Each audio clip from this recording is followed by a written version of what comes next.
আচ্ছা, আমার স্লাইড দেখা যাইতেছে সবার কাছে?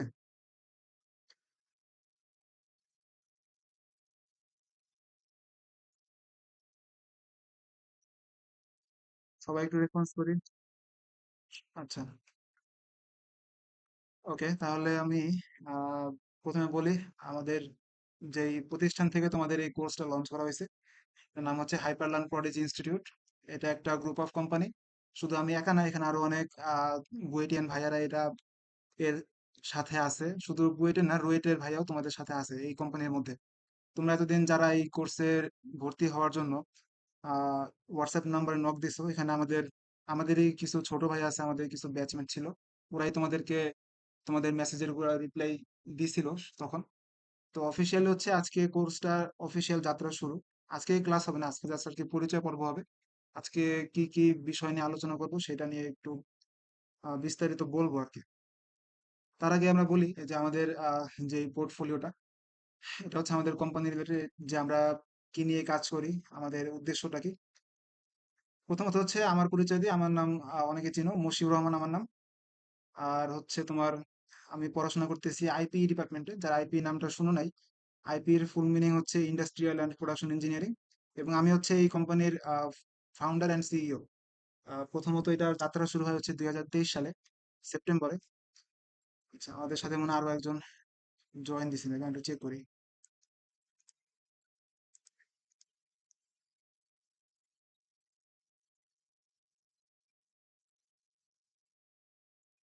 Okay, তো যেটা বলতেছিলাম যে আমাদের এই প্ল্যাটফর্মটার যাত্রা শুরু হয় হচ্ছে 2023 সালে। এরপরে আমরা আস্তে আস্তে এটা গ্রো করা শুরু করি। তো এখান থেকে আমাদের এই প্রথম কোর্সটা হচ্ছে এসএসসি 26 ব্যাচ, যারা এসএসসি 24 ব্যাচ, যারা মানে 2024 সালে যারা এসএসসি পরীক্ষা দিছো, অর্থাৎ তোমরা হচ্ছে 2026 সালে ইন্টার পরীক্ষা দিবা। তো আমাদের ব্যাচ সংখ্যাটা এইভাবে কাউন্ট হয় যে আমরা ইন্টার পরীক্ষাটা কবে দিব। যেমন আমি ছিলাম হচ্ছে 21 ব্যাচের, মানে আমি 2021 সালে এইচএসসি পরীক্ষা দেই, তো সেই হিসেবে আমার ব্যাচ নাম্বারটা হচ্ছে 21। তোমরা 2026 সালে দিবা, এই জন্য তোমাদের ব্যাচ নাম্বার হচ্ছে 26। তো এই 26 ব্যাচের মাধ্যমে আমরা আমাদের এই প্ল্যাটফর্ম থেকে প্রথম ফিজিক্সের কোর্সটা লঞ্চ করি, এবং এটা হচ্ছে একটা একাডেমিক কোর্স। অর্থাৎ এখানে ফিজিক্সের পুরা বইটা বিভিন্ন সাইকেলে শেষ করা হবে। নট লাইক দ্যাট যে শুধু আমরা এই কোর্সটা প্রোভাইড করতেছি, এখানে আরো অনেক প্ল্যাটফর্ম আছে, অনলাইনে প্রচুর প্ল্যাটফর্ম আছে যারা এই কোর্সটা প্রোভাইড করতেছে। তো আমার পরিচয়টা, যারা নতুন জয়েন করছে, আমি আবারও বলি আমার নাম মশিউর। আমি আইপি ডিপার্টমেন্টে পড়াশোনা করতেছি। আমার এখানে এই লাইনে 4.5 বছরের এক্সপিরিয়েন্স পড়ানোর, টিচিং প্রফেশনে। এবং আমার তোমরা যারা এডু হাইপ প্ল্যাটফর্মের নাম শুনছো, ওই এডু হাইপে আমার ক্লাস নেওয়ার এক্সপিরিয়েন্স ছিল। এবং উদ্ভাস উন্মেষও আমি কয়েকটা ক্লাস নিছি এখানে। এই প্ল্যাটফর্মের ভিশনটা হচ্ছে আমরা প্রত্যেকটা মফস্বল শহরে আমরা কোয়ালিটিফুল এডুকেশনটা প্রোভাইড করা ট্রাই করব। যেমনটা হচ্ছে ঢাকা শহরে যে সমস্ত স্কুল কলেজ আছে সেখানে স্টুডেন্টরা যেরকম ফ্যাসিলিটিস পায়, অন্যান্য জেলা বা উপজেলা শহরের স্টুডেন্টরা কিন্তু সেরকম আর কি ফ্যাসিলিটিস গুলো পায় না। যদিও আমাদের অনলাইনে প্রচুর পরিমাণে কন্টেন্ট আছে, ইউটিউবে প্রচুর ফ্রি কন্টেন্ট আছে, কিন্তু আমরা বাঙালি মানুষ, সেই জন্য ফ্রি কন্টেন্ট আমরা দেখতে আগ্রহী না। কারণ আমি যেগুলো পড়াবো এগুলোর চাইতেও দেখা যাচ্ছে যে অনেক হাই কোয়ালিটির কন্টেন্ট আমাদের দেশে বা বিদেশে অনেক প্ল্যাটফর্ম গুলোতে প্রোভাইড করা আছে ফ্রিতে শুধুমাত্র। কিন্তু এই ফ্রি কন্টেন্ট গুলো কিন্তু আমরা আসলে নিতে চাই না, বা আমাদের ওই রকম ধৈর্যটা আসে না। তো এই জন্য আমাদের এই ভিশনটা হচ্ছে যে আগামী 5 বা 10 বছরের মধ্যে বাংলাদেশের প্রত্যেকটা উপজেলায় বা প্রত্যেকটা মফস্বল শহরে, সিটি মানে আরবান এরিয়ার মতো, বা ঢাকা শহরের যে ছেলেপেলেরা যেরকম কোয়ালিটিফুল এডুকেশন পায়, আমাদের লক্ষ্যটা হচ্ছে যে প্রত্যেকটা শহরে সেই রকম কোয়ালিটিফুল এডুকেশনটা এনশিওর করা। সেই লক্ষ্যে আমরা কাজ করতেছি। আমাদের এই ফিজিক্স ওয়ান বা সাইকেল ওয়ানের যেই ধারাবাহিকতা, সেটা হবে হচ্ছে প্রথম 3টা চ্যাপ্টার দিয়ে। এরপর ধীরে ধীরে আমরা ফিজিক্স সেকেন্ড পেপারে আগাবো। এবং এখানে একটু কথা বলে রাখি, কারণ হচ্ছে যে আমাদের ফিজিক্সের সেকেন্ড পেপার যেই পার্টটা আছে, সেই পার্টটার মধ্যে কিন্তু অনেক চ্যাপ্টারই আছে যেগুলো আমরা ফার্স্ট পেপারের চ্যাপ্টার না পড়লে কিন্তু পারবো না। তো তোমরা যারা বিভিন্ন কলেজে ভর্তি হইছো বা সামনে ভর্তি হবা, তারা দেখবা যে কয়েকটা কলেজে ফার্স্ট ইয়ারেই তোমার প্রথম পত্র এবং দ্বিতীয় পত্র একসাথে পড়ায়, যেটা মোটেও ঠিক না। আবার কয়েকটা কলেজে দেখবা যে ফার্স্ট ইয়ারে প্রথম পত্র পড়াবে এবং সেকেন্ড ইয়ারে দ্বিতীয় পত্র পড়াবে, এবং এটাই কিন্তু হওয়া উচিত। কারণ সেকেন্ড ইয়ারের গিয়ে কিন্তু তুমি আসলে ওই লেভেলের জ্ঞানটা অর্জন করবা, যেটা তোমার আসলে ফার্স্ট ইয়ারে বসে তুমি মানে করতে পারবে না। অনেকগুলা রিলেভেন্ট কিছু চ্যাপ্টার আছে যেগুলো তুমি প্রথম পত্রের এই চ্যাপ্টারটা না পড়লে দ্বিতীয় পত্রের ওই চ্যাপ্টার তুমি পারবে না। এই জন্য আমরা ওইরকম ভাবেই মিলমিশ রাখে ট্রাই করব যে যাতে কম্বিনেশন সব দিক থেকে ঠিক থাকে। তো শুরুতে আমাদের প্রথম পত্রের যে সাইকেল ওয়ানটা, সেখানে আমরা ভৌত জগৎ ও পরিমাপ, এটা হচ্ছে ফিজিক্স প্রথম পত্রের প্রথম চ্যাপ্টার। দ্বিতীয় অধ্যায়ে যেটা, সেটা আছে ভেক্টর। আর তৃতীয় অধ্যায় যেটা, সেটা আছে গতিবিদ্যা। এবং আমাদের যে ক্লাসের সিস্টেমটা, সেই ক্লাসের সিস্টেমটা হচ্ছে আমাদের প্রতি সপ্তাহে 2টা করে ক্লাস হবে, এবং সেটা হচ্ছে বুধবার দিন এবং শুক্রবার দিন। তো বুধবার এবং শুক্রবার দিন হচ্ছে আমাদের সাপ্তাহিক, যেহেতু ছুটি থাকে সবাই একটু ওই সময় ফ্রি থাকবে, এবং ক্লাসটা হবে হচ্ছে এইরকমই সন্ধ্যার টাইমে, যাতে মানুষজন একটু কলেজ থেকে আসার পর ফ্রি হয়, ফ্রি হওয়ার পর একটু হালকা নাস্তা করার পরে যাতে একটু ফ্রি টাইমে ক্লাসটা করতে পারে। এবং ক্লাসের কন্টেন্ট গুলো হবে সব বেসিক থেকে অ্যাডভান্স কোয়ালিটির, মানে প্রত্যেকটা থিওরি গুলা একেবারে বেসিক থেকে শুরু করে একেবারে অ্যাডভান্স কোয়ালিটি পর্যন্ত নিয়ে যাওয়া হবে। একেবারে অ্যাডভান্স না, যে অ্যাডভান্স টুকু আমাদের দেশের কারিকুলাম পর্যন্ত আর কি ঠিক থাকে, ওইটুকু অ্যাডভান্স পর্যন্ত নিয়ে যাওয়া হবে। বেশি অ্যাডভান্স আসলে আমাদের দেশের কারিকুলামের মধ্যে নাই, তো ওই পর্যন্ত আমরা যাবো না। ক্লাসের ডিউরেশন হচ্ছে 1.5 ঘন্টা প্লাস, অর্থাৎ যদি 1.5 ঘন্টা হচ্ছে আমাদের মিনিমাম টাইম, 1.5 ঘন্টার বেশিও লাগতে পারে, যাতে করে আমরা আমাদের সিলেবাসটা কলেজের সাথে সাথে শেষ করতে পারি। এবং আমাদের এখানে বোর্ডের কোশ্চেন গুলা, অর্থাৎ প্রতি চ্যাপ্টার শেষ হওয়ার পরে, বা এমন হতে পারে যে প্রতি চ্যাপ্টারের যে টপিক গুলো আছে, সেই টপিক গুলা শেষ হওয়ার পরে আমরা ওই টপিক রিলেটেড বোর্ডে কি কি প্রশ্ন আসছে, বা ওই চ্যাপ্টারের বোর্ডে কি কি প্রশ্ন আসছে সেগুলো সলভ করব। এবং কিছু অ্যাডমিশনে আসা প্রশ্নগুলো সলভ করব। সেখানে এমসিকিউ থাকতে পারে, সিকিউ থাকতে পারে। এবং আমাদের এখানে প্রতি চ্যাপ্টার শেষ হওয়ার পরে কিছু এক্সামস অপরচুনিটি আছে, অর্থাৎ প্রতি চ্যাপ্টার ওয়াইজ একটা পরীক্ষা হবে। এবং সেই চ্যাপ্টারে সেই পরীক্ষাগুলোতে যারা ভালো নাম্বার পাবা, বা প্রত্যেকে যদি পরীক্ষা দাও তাহলে প্রত্যেকে একটা নাম্বার সিস্টেম থাকবে, তো তো সেই অনুযায়ী আমাদের লিডার বোর্ড সিস্টেম চালু আছে, অর্থাৎ কে ফার্স্ট কে সেকেন্ড এই অনুযায়ী একটা লিডার বোর্ড সিস্টেম চালু থাকবে। এবং 3টা পরীক্ষার গড় করে আমাদের একটা লিডার বোর্ড শিপ বা লিডার বোর্ড যে নেম প্লেট, সেটাও পাবলিশ করা হবে, যাতে তুমি দেখতে পারো যে 3টা চ্যাপ্টার মিক্স করে যখন পরীক্ষাটা হইলো তখন তোমার পজিশনটা কোন জায়গায়। এবং আমাদের এখান থেকে কিছু গিফট উইনিং অপরচুনিটি আছে, তুমি যদি এখানে পরীক্ষা ভালো নাম্বার পাও, এবং আমাদের এক্সাম কন্ট্রোলার যারা আছে তারা যদি তোমাদের এই পরীক্ষায় সন্তুষ্ট হয়, তাহলে তারা তোমাদের এখানে কিছু গিফটের ব্যবস্থা কিন্তু রাখছে। তো এইটুকু পর্যন্ত কারো কোনো কনফিউশন আছে, বা কেউ কিছু মিস করছো, বা কোনো ইনফরমেশন জানার ছিল বা জানতে পারো না, কারো কোনো প্রশ্ন আছে এই পর্যন্ত, চাইলে করতে পারো।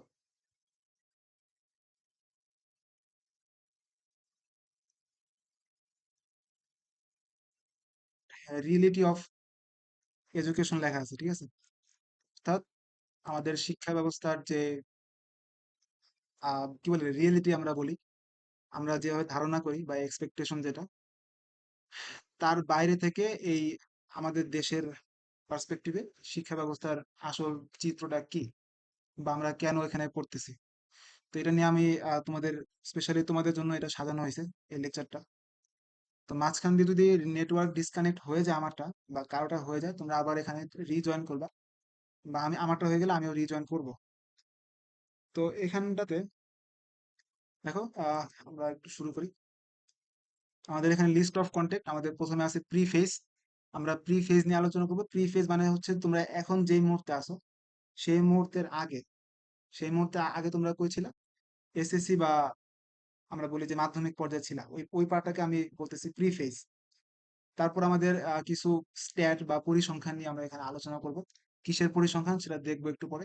এরপরে আমরা আলোচনা করবো হচ্ছে পোস্ট ফেজ, দ্যাট মিনস তোমরা এখন যেই ফেজে আছো তার পরবর্তী ফেজ তোমাদের কিরকম হইতে যাতেছে, সেই ফেজটা নিয়ে আমরা এখানে আলোচনা করব। এরপর আমরা কিছু কম্প্যারিজন বা তুলনা করব এসএসসি বনাম এইচএসসি কে নিয়ে। এবং আমাদের কিছু অ্যাডমিশন রিয়েলিটিটা নিয়ে আলোচনা করব। এখানে অনেকেই যারা আছো তোমরা, অনেকে জিপিএ 5 পাইছো, অনেকে মনের মতো রেজাল্ট হয়েছে, বা অনেকে মনের মতো রেজাল্ট আসে নাই। তো অনেকে মন খারাপ, বা অনেকে একটু বেশি খুশি। তাদের জন্য একটু বলে রাখি, যারা একটু বেশি খুশি তাদের খুশি হওয়ার কোনো কারণ নেই, বা যাদের একটু মন খারাপ তাদের ওই মন খারাপ হওয়ারও কোনো কারণ নেই, কারণ এই এসএসসি রেজাল্ট শুধুমাত্র কাজে লাগতেছে তোমার এই কলেজে ভর্তি হওয়ার জন্যই। কলেজে একবার ভর্তি হয়ে যাও, তুমি দেখবে যে তোমার এই এসএসসির সার্টিফিকেট বলো বা এসএসসি রেজাল্ট বলো, কে জিপিএ 5 পাইছে, কার কত নাম্বার ছিল, এগুলা কোনো ম্যাটার করবে না, এগুলা কেউ জিজ্ঞাসাও করবে না। ঠিক আছে, এই কলেজে ভর্তি হওয়া পর্যন্ত এর গুরুত্বটা। তো এই জন্য যারা একটু মন খারাপ করতেছে তারা একটু রিলিফ হও এখন, যে আচ্ছা আমার এসএসসি এসএসসি যা হওয়ার হয়েছে, এটা আমার 2 দিন পর কোনো কাজেও লাগবে না। না এটার সার্টিফিকেট, না এটার মার্কশিট, কোনো জায়গায় তুমি এটা দেখাইতে পারবে না যে তুমি একজন এসএসসি পাস। ঠিক আছে। তো এটার গুরুত্ব শুধুমাত্র এই কলেজে ভর্তি হওয়া পর্যন্তই। আচ্ছা, এরপরে আমরা একটু সামনের দিকে আগাই। আমরা প্রি ফেজ নিয়ে আলোচনা করতেছিলাম। প্রি ফেজ, আর এখানে সবাই মনে হয় সায়েন্সের স্টুডেন্ট, তাই না? অনেকে তো বেশিরভাগ এখানে সায়েন্সের স্টুডেন্ট। তো এখানটাতে সায়েন্সের যে গ্রুপের সাবজেক্ট মেজর, তিনটা সাবজেক্ট এখানে, ফিজিক্স, কেমিস্ট্রি আর হচ্ছে হায়ার ম্যাথটা আছে। আর সাথে হচ্ছে অনেকের বায়োলজি অপশনাল থাকে, বা কারো কারো হচ্ছে এখানে হায়ার ম্যাথ অপশনাল থাকে। তো তোমরা একটু চ্যাট বক্সে লেখো। চ্যাট বক্স মানে হচ্ছে এখানে একটা মেসেজের অপশন আছে। এই চ্যাট বক্সে লিখো যে কার অপশনাল সাবজেক্ট কোনটা ছিল, হায়ার ম্যাথ ছিল নাকি বায়োলজি ছিল। কার কোনটা ছিল এটা একটু আমাদের চ্যাট বক্সে লিখো, আমি সেই অনুযায়ী একটু তোমাদের কথা বাড়াবো আর কি। 2 মিনিট টাইম দিলাম, এর মধ্যে একটু লেখো যে কার অপশনাল সাবজেক্ট কি ছিল আমাদের মেট্রিকে। যদি কারো মনে না থাকে তাহলে সেটাও লিখো যে ভাই আমার মনে নাই আমার কোনটা ছিল, অ্যাটলিস্ট লেখো। আচ্ছা, শাহরিয়ার বলতেছো যে তোমার অপশনাল ছিল বায়োলজি এবং মেইন সাবজেক্ট ছিল হচ্ছে হায়ার ম্যাথ। আহ খলিলুর রহমান, আচ্ছা আমার পরিচিত আমার ভাই। জাহেদ বলতেছো যে বায়োলজি ছিল তোমার অপশনাল, তাই তো? অপশনাল নাকি মেইন সাবজেক্ট এটা একটু বলতে হবে। সবাই একটু লিখি, ঠিক আছে, যে কার অপশনাল কি ছিল আর কার মানে মেইন সাবজেক্ট কি ছিল। মুর্শিদা বলতেছে যে আমার অপশনাল ছিল বায়োলজি। আর প্রত্যয় বলতেছে ফোর্থ সাবজেক্ট ছিল বায়োলজি, দ্যাট মিনস বেশিরভাগই এখানে অপশনাল বায়োলজি। আচ্ছা। আচ্ছা, এখানে কিছু কথা বলি আমি। আমার স্ক্রিনে আমি একটু লিখতে চাইতেছি তোমাদের, একটা সেকেন্ড। আচ্ছা, মুক্তার হোসেন, আচ্ছা ও তো তোমার অন্য কার আইডিতে ঢুকছে যেহেতু। আচ্ছা, আমি এখানে বলি অনেকেরই অপশনাল ছিল বায়োলজি, ঠিক আছে।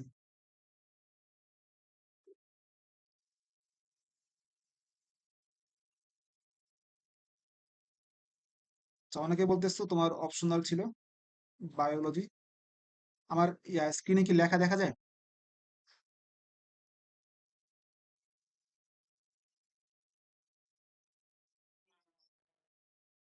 আচ্ছা, এই দুইটা একটু আগে ক্লিয়ার করি।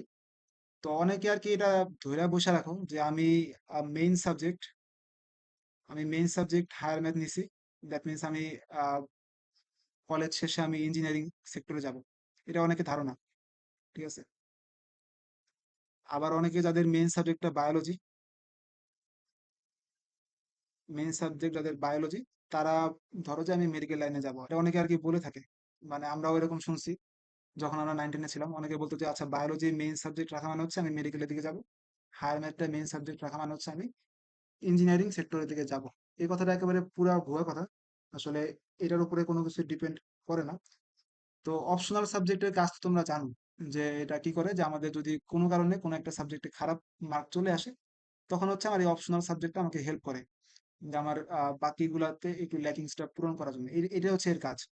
বাকি এই মেইন সাবজেক্টের সাথে আমার এই ইঞ্জিনিয়ারিং বা মেডিকেলের কোনো সম্পর্ক আসলে নাই, তেমন একটা নাই, খুব একটা নাই এখানটাতে। তো এখানে এখানে দেখো হায়ার ম্যাথের উপর একটা স্টার দেওয়া আছে, বায়োলজির উপরে স্টার দেওয়া আছে, দ্যাট মিনস এই দুটো অনেকের মেইন সাবজেক্ট এবং অপশনাল সাবজেক্ট হিসেবে থাকে। তো আমরা যারা প্রি ফেজে ছিলাম এতদিন, এসএসসি তে ছিলাম, তাদের ক্ষেত্রে এই ফিজিক্স, কেমিস্ট্রি, ম্যাথ বা হায়ার ম্যাথ এবং বায়োলজি সবগুলোর ক্ষেত্রে ম্যাক্সিমাম অনেকেই, তোমরা হয়তো বা কেউ 100% নাম্বার পাও নাই আমার ধারণা। যারা মানে এখানে ঢাকার মনে হয় কয়জন আছো, একজন আছো নাকি, ওই যে প্রত্যয় যে তোমার ওই যে ফিজিক্স কেমিস্ট্রি ম্যাথ, এই তিনটার মধ্যে কি কোনোটাই 100% মার্ক ছিল ভাইয়া? Yes or no? 100%? No. Okay, ছিল না। কিন্তু এখানে আমি বলি, ঢাকার অনেক স্কুলের ছেলেপেলে আছে যারা ফিজিক্সে 100, কেমিস্ট্রিতে 100, ম্যাথে 100 পাইছে। তুমি খুঁজলে হয়তো বা পাবা না, বা এরকম অনেক ছেলেপেলে আছে। পরীক্ষা ধরো দিছে কয়েক লাখ, তার মধ্যে ধরো 100 জন আছে। তার মানে কি সংখ্যাটা খুবই কম। সংখ্যাটা কম হলে এখন অনেকে প্রশ্ন আসতে পারে যে আচ্ছা তাহলে তারা মনে হয় একটু ব্যতিক্রম টাইপের, তাই না? ব্যতিক্রম, যারা একটু পড়াশোনা বেশি করে বা তাদের মেধা একটু ভালো, এই জন্য এরা 100-তে 100 হয়েছে। মানে বিষয়টা ওরকমই না। বিষয়টা হচ্ছে যে সংখ্যাটা কম হলেও এই 100% মার্ক কিন্তু অনেকে তুলছে, দ্যাট মিনস এটা কিন্তু পাওয়া অসম্ভব কিছু না। এটা সম্ভব হইলে কিন্তু ওই 100 বা 150 এরা কিন্তু এরা কিন্তু তুলতে পারছে এই মার্কটা। আমার স্ক্রিন অফ হয়ে গেছে।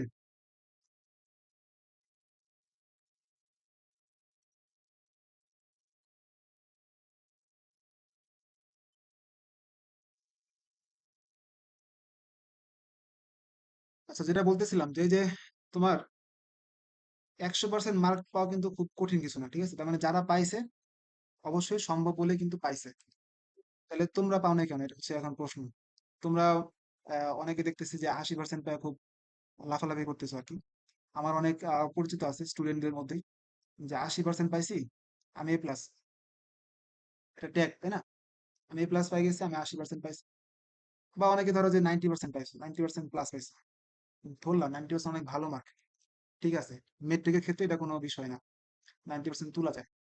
মূল কথা হচ্ছে তুমি A+ পাইছো, এটা হচ্ছে মানে সমাজের কাছে তুমি দেখানোর মতো একটা অ্যাবিলিটি অর্জন করছো, ভালো কথা। তো এই প্রিফেস টাইপটাতে আমার যেটা বলার উদ্দেশ্য সেটা হচ্ছে যে এই 100% মার্ক পাওয়া কঠিন কিছু না, এটা হচ্ছে মূল কথা। তুমি পাও নাই কারণ তুমি ওই লেভেলের পরিশ্রম করো নাই, একটা পয়েন্ট। দ্বিতীয় পয়েন্ট হচ্ছে তুমি যদি ওইরকম পরিশ্রম করতা তুমি কি পাইতা? শিওর না, আমি পাইতাম না, আমার ভাগ্যে থাকা লাগবে, এটা এটা একটা পয়েন্ট। ভাগ্যটা কিন্তু এখানে ইম্পর্টেন্ট। আমিও কিন্তু 100% মার্ক পাই নাই। তো যেটা বলতে চাইছি যে আমার এসএসসি বা প্রি ফেজে 100% মার্ক তোলা যেখানে সম্ভব, তার মানে ওই পার্টটা আমার জন্য আদৌ সহজ ছিল, তাই না? সহজ ছিল। বা আমার কাছে হয়তো বা পরিবেশ বিবেচনায় কঠিন হইতে পারে যে আমি একটা গ্রামের স্কুলে আছি, আমার জন্য 100% মার্ক পাওয়াটা খুব টাফ। কেননা আমি 2 বছর ওরকম টিচারদের সংস্পর্শে আসতে পারিনি। যেরকম টিচারদের সংস্পর্শে গেলে আমি 100% মার্ক তুলতে পারবো। তো 100% মার্ক খুব একটা গ্লোরিফাই করতেছি না আমি, বাট বলতেছি এটা পাওয়া সম্ভব। কেমনে সম্ভব এটা আমি একটু সামনে আসতেছি এখন। এখানে কিছু স্ট্যাট দিছি আমি, এই স্ট্যাট গুলা কেউ বুঝতে পারতেছো? এটা হচ্ছে 2024 সালে তোমাদের যারা এসএসসি পাস করছো, যারা এখন কলেজে উঠবা, এই সাদা পাটটা, সেটা হচ্ছে 2024 সালে যারা এসএসসি পাস করে কলেজ উঠবা তাদের জন্য। এখানে একটা বিষয় দেখো খেয়াল করে, যে তোমরা তোমাদের আমাদের এই বাংলাদেশের মধ্যে হাই স্কুলের সংখ্যা হচ্ছে 23,500 প্লাস। একটু সংখ্যাগুলো একটু মানে রিলেট করা ট্রাই করো, ম্যাচ করা ট্রাই করো। 23,500 প্লাস হাই স্কুল আছে এখানে। 23,500 প্লাস হাই স্কুল আছে, যার মধ্যে এসএসসি পরীক্ষায় বসছে কয়জন? এখানে সংখ্যাটা একটু হিসাব করো। 20,13,000, তাই তো? 20,13,000, বা এখানে তোমার 2 মিলিয়ন, যদি হিসাব করি 2 মিলিয়ন প্লাস ছেলেপেলে কিন্তু এই এসএসসি পরীক্ষায় বসছে। মানে তুমি নাম্বার একটু চিন্তা করো যে 2 মিলিয়ন ছেলে, 20 লাখ প্লাস, 20,13,597 ছেলে এই এসএসসি পরীক্ষায় বসছে, যার মধ্যে জিপিএ 5 পাইছে কত? 1,82,000। মানে তুমি রেশিওটা একটু চিন্তা করো যে কত পার্সেন্ট মানুষ এখানে A+ পাইছে। 20 লাখের মধ্যে 1 লাখ, আমি যদি এমনি রাউন্ড ফিগার হিসাব করি, 20 লাখের মধ্যে 1 লাখ, ঠিক আছে? বাকি আমি 82 তো ধরলামই না। এর মধ্যে এরা হচ্ছে A+ পাইছে। আর পাস করছে কত? পাস করছে হচ্ছে 83% মানুষ এর মধ্যে পাস করছে, 100% কিন্তু এখানে পাস আসে নাই। এখন এই যে জিপিএ 5 এর সংখ্যাটা, তোমরা যারা পরীক্ষা দিছো বিভিন্ন হলে, ঢাকায় বলো বা ঢাকার বাইরে বলো, এই পরীক্ষাগুলো আদৌ স্বচ্ছ হয়েছে কিনা বা স্বচ্ছ মাধ্যমে হয়েছে কিনা, এটা একটা প্রশ্নের জায়গা থাকে। যে আদৌ কি আমার হলটা কি সেফ গেছে, আমার হলে কি নকল গেছে? এরকম কিন্তু অনেক গ্রামগঞ্জে স্কুল আছে যেখানে কিন্তু হলটা কিন্তু অতটা মানে কড়াকড়ি যায় নাই, হলটা খুব ইজি গেছে, ছেলেবেলে জিপিএ 5 বসে আছে। তাহলে এখানে মোটমাট হইলো কত? 20 লাখ।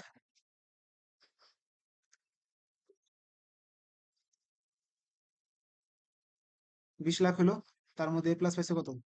জিপিএ 5, অর্থাৎ 1,82,000। পাস করছে কত? 83%। এখন এটা ছিল তোমাদের ব্যাচের যারা কলেজ উঠবে এখন এই মুহূর্তে।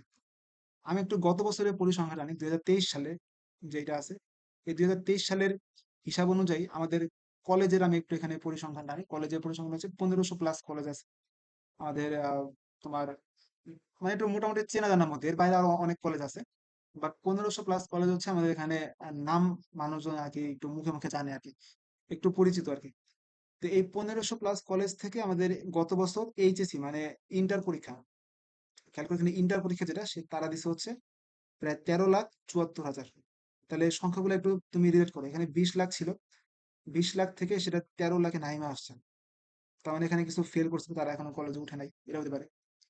তো এখানে এইচএসসি পরীক্ষায় অংশগ্রহণকারী সংখ্যাটা চলে গেছে। আচ্ছা, আমার স্ক্রিন দেখা যায় না?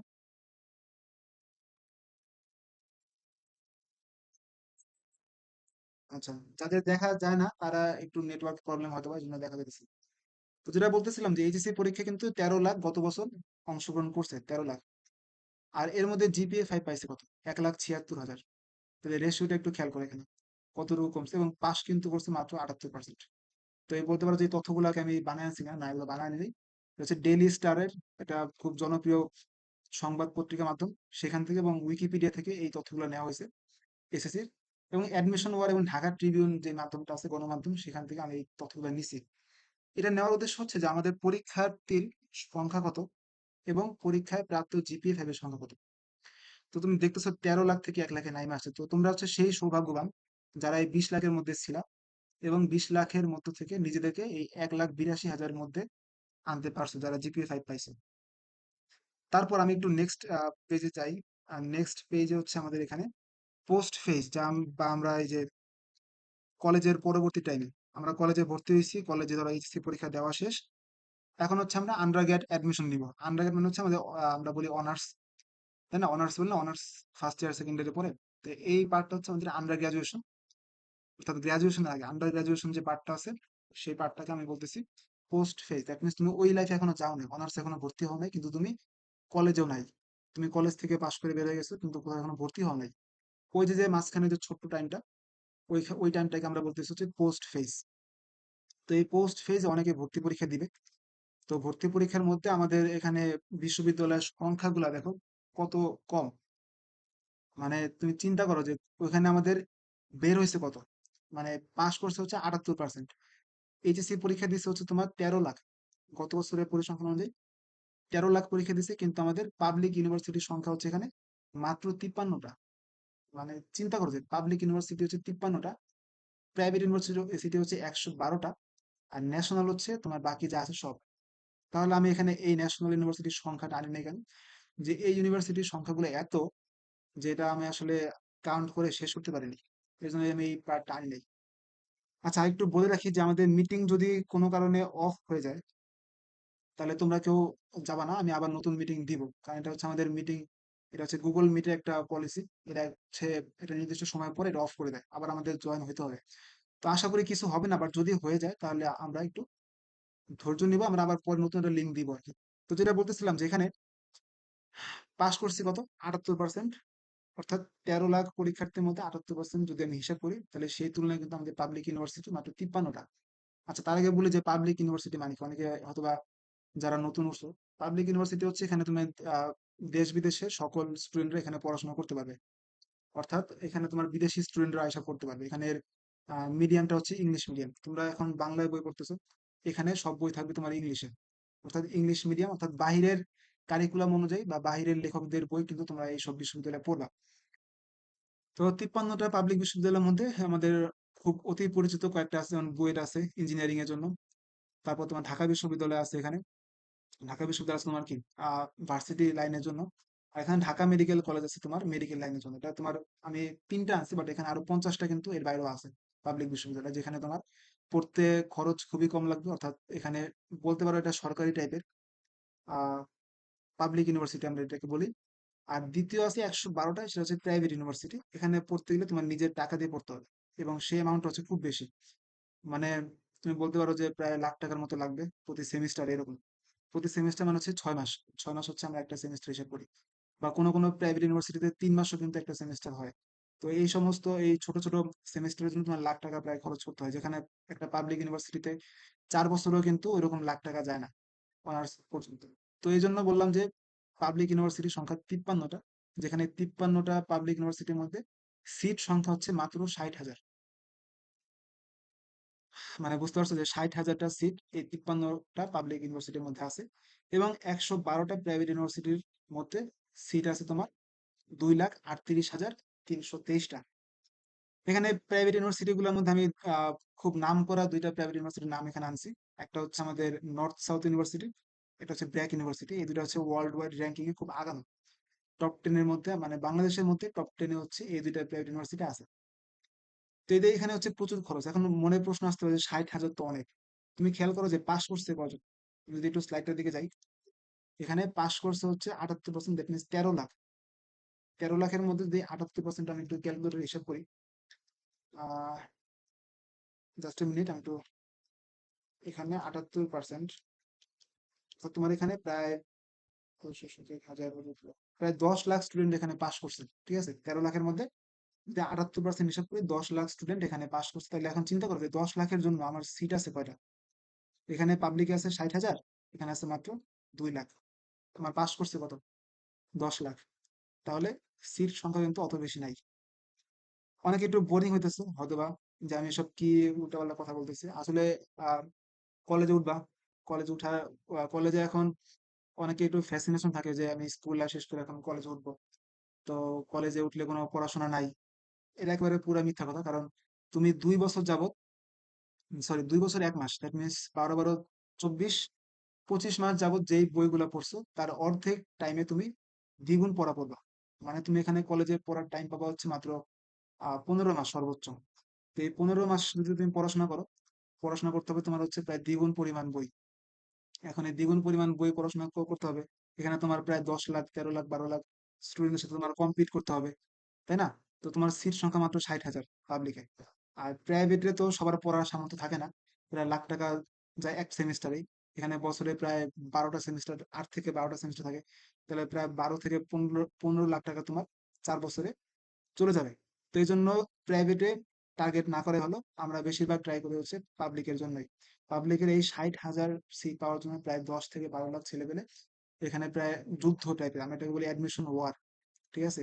এই অ্যাডমিশন ওয়ার বলে, যেটাকে আমরা একটা যুদ্ধ বলি। কলেজের যখন এইচএসসি পরীক্ষা দেই এর পরে যে টাইমটা থাকে, সেই টাইমটা হচ্ছে খুবই ক্রুশাল মোমেন্ট। সেখানে যে ভালো করবে সে মনে করো যে একেবারে লাস্ট বলে সিক্স মারার মতো এরকম। তাহলে ন্যাশনাল ইউনিভার্সিটির অবস্থাটা কি? যারা পাবলিক এবং প্রাইভেটে চান্স পাবে না, তারা হচ্ছে এই ন্যাশনালে গিয়া শেষমেশ ভর্তি হইতে হবে। আমি বলতেছি না যে এটা খারাপ, কিন্তু এটার কোনো পরিকল্পনা নাই। তুমি ইয়ারলি কোনো পরিকল্পনা থাকে যে আমি স্টুডেন্টদেরকে আমি কি করবো? যেমন আমাদের প্রত্যেকটা উপজেলাতে কিন্তু একটা করে ন্যাশনাল ইউনিভার্সিটি আছে, কিন্তু এগুলো কোনো পরিকল্পনা নাই। মানে সঠিক পরিকল্পনা নাই, কোনো সিলেবাস নাই, ঠিকমতো টিচারদের ওরকম দায়িত্ব জ্ঞানহীন, মানে সব টিচাররা ঠিকমতো ক্লাসে আসে না। যার ফলে যেটা হয় যে ন্যাশনাল থেকে একটা ছেলের পাশ করতে গেলে 4 বছরের কোর্স, সেখানে তোমার পাশ করতে করতে প্রায় 7 8 বছর চলে যায়। যার ফলে দেখা যায় যে তার চাকরির বয়স শেষ, সে আর দিন শেষে ঘুরে ঘুরে কোনো চাকরি পায় না। তখন দোষ হয় যে শিক্ষা ব্যবস্থার, যে আমাদের শিক্ষা ব্যবস্থা, আমরা শিক্ষিত মানুষ কিন্তু চাকরি পাই না। তো ন্যাশনাল ইউনিভার্সিটি হচ্ছে একেবারে সবার শেষে এখানে আমরা রাখছি। আমরা এখানে শুরুতে টার্গেট করেছি 53টা যে পাবলিক ইউনিভার্সিটি আছে, এবং 112টা যে প্রাইভেট ইউনিভার্সিটি, যাদের সামর্থ্য আছে তারা প্রাইভেটে, যদি পাবলিকে না পায় তাহলে অবশ্যই প্রাইভেটে পড়বে। তো এইটা হচ্ছে আমাদের আমাদের পোস্ট ফেজে যে আসল চেহারাটা আমি এখানে তুলে ধরলাম। যে আমরা পড়াশোনা যে করতেছি, ইন্টারে যে পড়াশোনা করব, তো এই পড়াশোনাটা আসলে কেন করবো? অনেকে বলতে পারো যে ঠিক আছে পড়াশোনা করতেছি, করি। আমি এমনও দেখছি যে আমাদের তোমার এইচএসসি পরীক্ষা মানে ইন্টার পরীক্ষা শেষ, এরপর এসে আমাকে বলতেছে যে আমি কেমনে ইউনিভার্সিটির জন্য প্রিপারেশন নিব। আরে ভাই, 60,000 ছেলে পেলে, এই 60,000টা সিট পাওয়ার জন্য 10 থেকে 12 লাখ ছেলে পেলে 2 বছর আগে থেকে চেষ্টা করতেছে। আর তুমি এখানে 3 4 মাসে তো তুমি চেষ্টা করতে পারবে না। অনেকে এই ভুলটা করে, শুরুতে এই নলেজটা তার মধ্যে থাকেই না যে আমার ওই এইচএসসি পরীক্ষার পর মাত্র 3 মাস সময় আমি কেমনে 60,000 সিট সিকিউর করব। তো যারা 60,000 সিট পায় তারা কিন্তু ওই 2 বছর যাবত ধীরে ধীরে কিন্তু তাদের কাজটা চালা যায় কিন্তু। তো এই জন্য যেটা বলতেছিলাম যে তোমাদের যাত্রা শুরু হবে আগামী, মানে আমার কোর্স দিয়ে তোমরা আসলে ইন্টারে পড়াশোনা শুরু করবা। যারা অলরেডি শুরু করে দিছো আরো ভালো, আগে যাও। যারা শুরু করো নাই, কোনো ভয়ের কিছু নাই, শুরু করবা। তোমাদের লড়াইটা কিন্তু ওই এইচএসসির পর না, এইচএসসির আগ থেকে শুরু। আহ 2 বছর পুরা পাবা না, মাত্র 15 থেকে 16 মাস টাইম পাবা তোমরা একাডেমিক। তারপর বাকি টাইমটা তোমাদের টেস্ট পরীক্ষা আছে, প্র্যাকটিক্যাল পরীক্ষা আছে, এই সে হাবিজাবি পরীক্ষায় শেষ হয়ে যাবে। তো ইন্টারের টাইমটা হচ্ছে খুবই শর্ট। এই শর্ট টাইমের মধ্যে তোমার হিউজ পরিমাণ একটা সিলেবাস শেষ করতে হবে। এই জন্য দেখো যেখানে একটা চিত্র দেওয়া আছে, ছেলের মানে মাথা পুরা গরম হয়ে গেছে। এই অল্প সময়ের মধ্যে এত বড় সিলেবাস, মানে সে কখনো কল্পনা করে না যে এত বড় সিলেবাস তার সামনে আয়সা হাজির হবে। আমাদের এখানে একটু কম্পারিজন আছে যে আমরা এসএসসি তে কি পড়াশোনা করছি আর ইন্টারে কি পড়াশোনা করবো। দেখো এখানে এসএসসি সিলেবাসটা একটা 1 গ্লাস পানির মতো, তোমরা যা পড়ছো মানে এতদিন যেটারে খুবই প্যারাদায়ক মনে করছো, ফিজিক্স অনেক কঠিন, ম্যাথ কঠিন, বায়োলজি কঠিন, কেমিস্ট্রি কঠিন, তো ওই কঠিন আসলে 1 গ্লাস পানির মতো। তুমি এখন লাভ দিবা হচ্ছে এই সমুদ্রে, বুঝছো? এটা হচ্ছে এইচএসসি সিলেবাস। এটা তুলনাটা খেয়াল করো যে এই এক সমুদ্র পানি থেকে 1 গ্লাস পানি উঠাইলা, কিছুই কিন্তু হবে না, তাই না? তো তুলনাটা হচ্ছে এইরকম যে আমাদের, আচ্ছা আমার এক জুনিয়র ক্লাসে জয়েন দিচ্ছে। ওকে, রাখি, সমস্যা নাই। তো যেটা বলতেছিলাম যে এইচএসসি সিলেবাসটা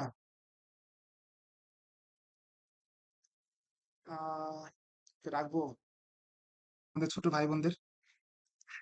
তো যেটা বলতেছিলাম যে এই এসএসসি সিলেবাসটা হচ্ছে তোমার এক গ্লাস পানির মতো, আর ইন্টারের যে সিলেবাসটা সেটা তোমার হচ্ছে একেবারে এক সমুদ্র পানির মতো। তো তুমি আগে পড়ছো just physics, chemistry, math, biology. এখন তুমি পড়ো physics first second part, chemistry first paper second paper, ঠিক আছে? হায়ার ম্যাথে পড়বা ফার্স্ট সেকেন্ড পেপার, অর্থাৎ প্রত্যেকটা তুমি সাবজেক্টের দুইটা করে পার্ট কিন্তু এখানে পাইতেছো, ফার্স্ট পার্ট এবং সেকেন্ড পার্ট। এবং এমন না যে তুমি 9-10 যেরকম বই পড়ছো, যেরকম চিকন চিকন বই পড়ছো, ওরকম কিন্তু ওই বইগুলো এখানে মোটেও না। এখানে এক একটা বই বা এক একটা পত্রের বই কিন্তু খুব মোটা থাকে, তাই না? এবং এখানে তোমরা যেরকম 9-10-এ বোর্ড বই পড়ছিলা, এনসিটিবি কর্তৃক যে আমাদের শিক্ষা বোর্ড কর্তৃক যে সমস্ত বোর্ড বইগুলো ছিল স্কুল থেকে ফ্রি দেওয়া হতো, তোমাদের ইন্টারে কিন্তু বা এইচএসসি তে কিন্তু এরকম ফ্রি বই নাই। এখানে ফিজিক্সেরই তোমার বই আছে প্রায় 10 থেকে 12টা বাজারে, যদি আমি হিসাব করি। তাহলে 10 থেকে পড়বা হচ্ছে যে কোনো একটা বা দুইটা। সেটা কোন বই পড়বা ওইটা তোমার কলেজ তোমাকে বলে দিবে। অথবা একটু হতাশ হয়ে গেছো বা বোরিং বোরিং লাগতেছে অনেক, যেগুলো আবার কি দেখাইতেছে এগুলো তো জানবোই। তো কথা হচ্ছে যে এগুলা আগে অনেকে জানতো না দেখে কিন্তু শেষে ধরা হয়েছে, বুঝছো? যে কি পড়বো, কোত্থেকে পড়বো, কার বই পড়বো। ফিজিক্সের বই আছে এরকম 10-12টা, কেমিস্ট্রি আছে এরকম 4-5টা, ম্যাথের বই আছে 4-5টা। তো কার বই পড়বো, প্রত্যেকটা বই কিনবো কিনা? অ্যান্সার হচ্ছে যে যে কোনো একটা বই পড়বা, কোন বই পড়বা সেটা তোমার কলেজ তোমাকে বলে দিবে। বা যদি তোমার কোনো পার্সোনাল চয়েস থাকে যে না আমি এই বই কিনবো, তাহলে সেটাও কিনতে পারো, কোনো সমস্যা নেই। বাট পড়লে যে কোনো একটা কিনতে হবে আর কি। ওই 4-5টা বই কিনা আসলে পড়া হয় না। তো যেটা বলতেছিলাম যে সিলেবাসটা হচ্ছে এখানে অনেক বড় থাকে। আহ তো বড় বড় থাকার কারণটা হচ্ছে যে আমাদের, যেহেতু এখানে আমাদের কি বলে উচ্চ মাধ্যমিক পর্যায়ে আসছো, তো সেই হিসেবে একটু হাই লেভেলের সিলেবাস এখানে দেওয়া হয়েছে। তো যেটা মোটে উচিত হয় না, এখন যেহেতু দিয়ে দিছে তো কিছু করারও নাই, ঠিক আছে? তো আমরা একটু সামনের দিকে আগে আমাদের স্লাইডের এখানে বলছে কি, আচ্ছা তাহলে এখন অনেকের মনে একটা প্রশ্ন আসতে পারে যে আমি তো কলেজ উঠবো, কলেজ থেকে আসলে স্বপ্ন দেখা উচিত। কলেজ ওঠার পরে আসলে মানুষজন স্বপ্ন দেখে যে আমি কোথায় ভর্তি হব, কোন ইউনিভার্সিটিতে পড়বো। তো এই স্বপ্নটা আসলে আমি এরকম বলি যে স্বপ্ন কখনো দেখবো না, কারণ স্বপ্ন দেখাটা হচ্ছে আলটিমেটলি একটা অবাস্তব জিনিস। মানে তুমি জিনিসটা চিন্তা করো, তুমি স্বপ্ন কেন দেখবা, তাই না? স্বপ্ন মানুষ ঘুমায় দেখে। এপিজে আব্দুল কালাম স্যার কি বলছে, যে স্বপ্ন সেটা না যেটা তুমি ঘুমায় দেখো, স্বপ্ন হচ্ছে সেটাই যেটা তোমাকে ঘুমাতে দেয় না। বাট উনি কিন্তু স্বপ্ন বলতে ড্রিম বুঝায় না, উনি বলছে কি এইম। তো স্বপ্ন হচ্ছে তুমি দেখবা ঘুমায় ঘুমায়, বাট এইমটাকে তুমি হচ্ছে অ্যাচিভ করবা। তো এইটা হচ্ছে আমাদের কাজ, যে আমরা যেখানে লক্ষ্য সেটা হোক ইঞ্জিনিয়ারিং সাইড হোক, সেটা মেডিকেল সাইড হোক, সেটা ভার্সিটি সাইড হোক, বা যে কোনো সেক্টর হোক। বা এরকম যদি হয় যে আমার একজন স্টুডেন্ট ছিল যে বলতেছে ভাই আমি আমার আসলে ইঞ্জিনিয়ারিং ভালো লাগতেছে না বা আমি মেডিকেল ভালো লাগে না আমার। তো আমি বলতেছি তুমি কি করবা? তো বলতেছে ভাই আমি ব্যবসা করবো। তো আমি বললাম যে ভালো, ব্যবসা করা তো এটা ভালো। তো আমি বলতেছে যে ভাইয়া তাহলে আমি ব্যবসার জন্য আমি ভর্তি হবো হচ্ছে ঢাকা ইউনিভার্সিটি আইবিএ তে।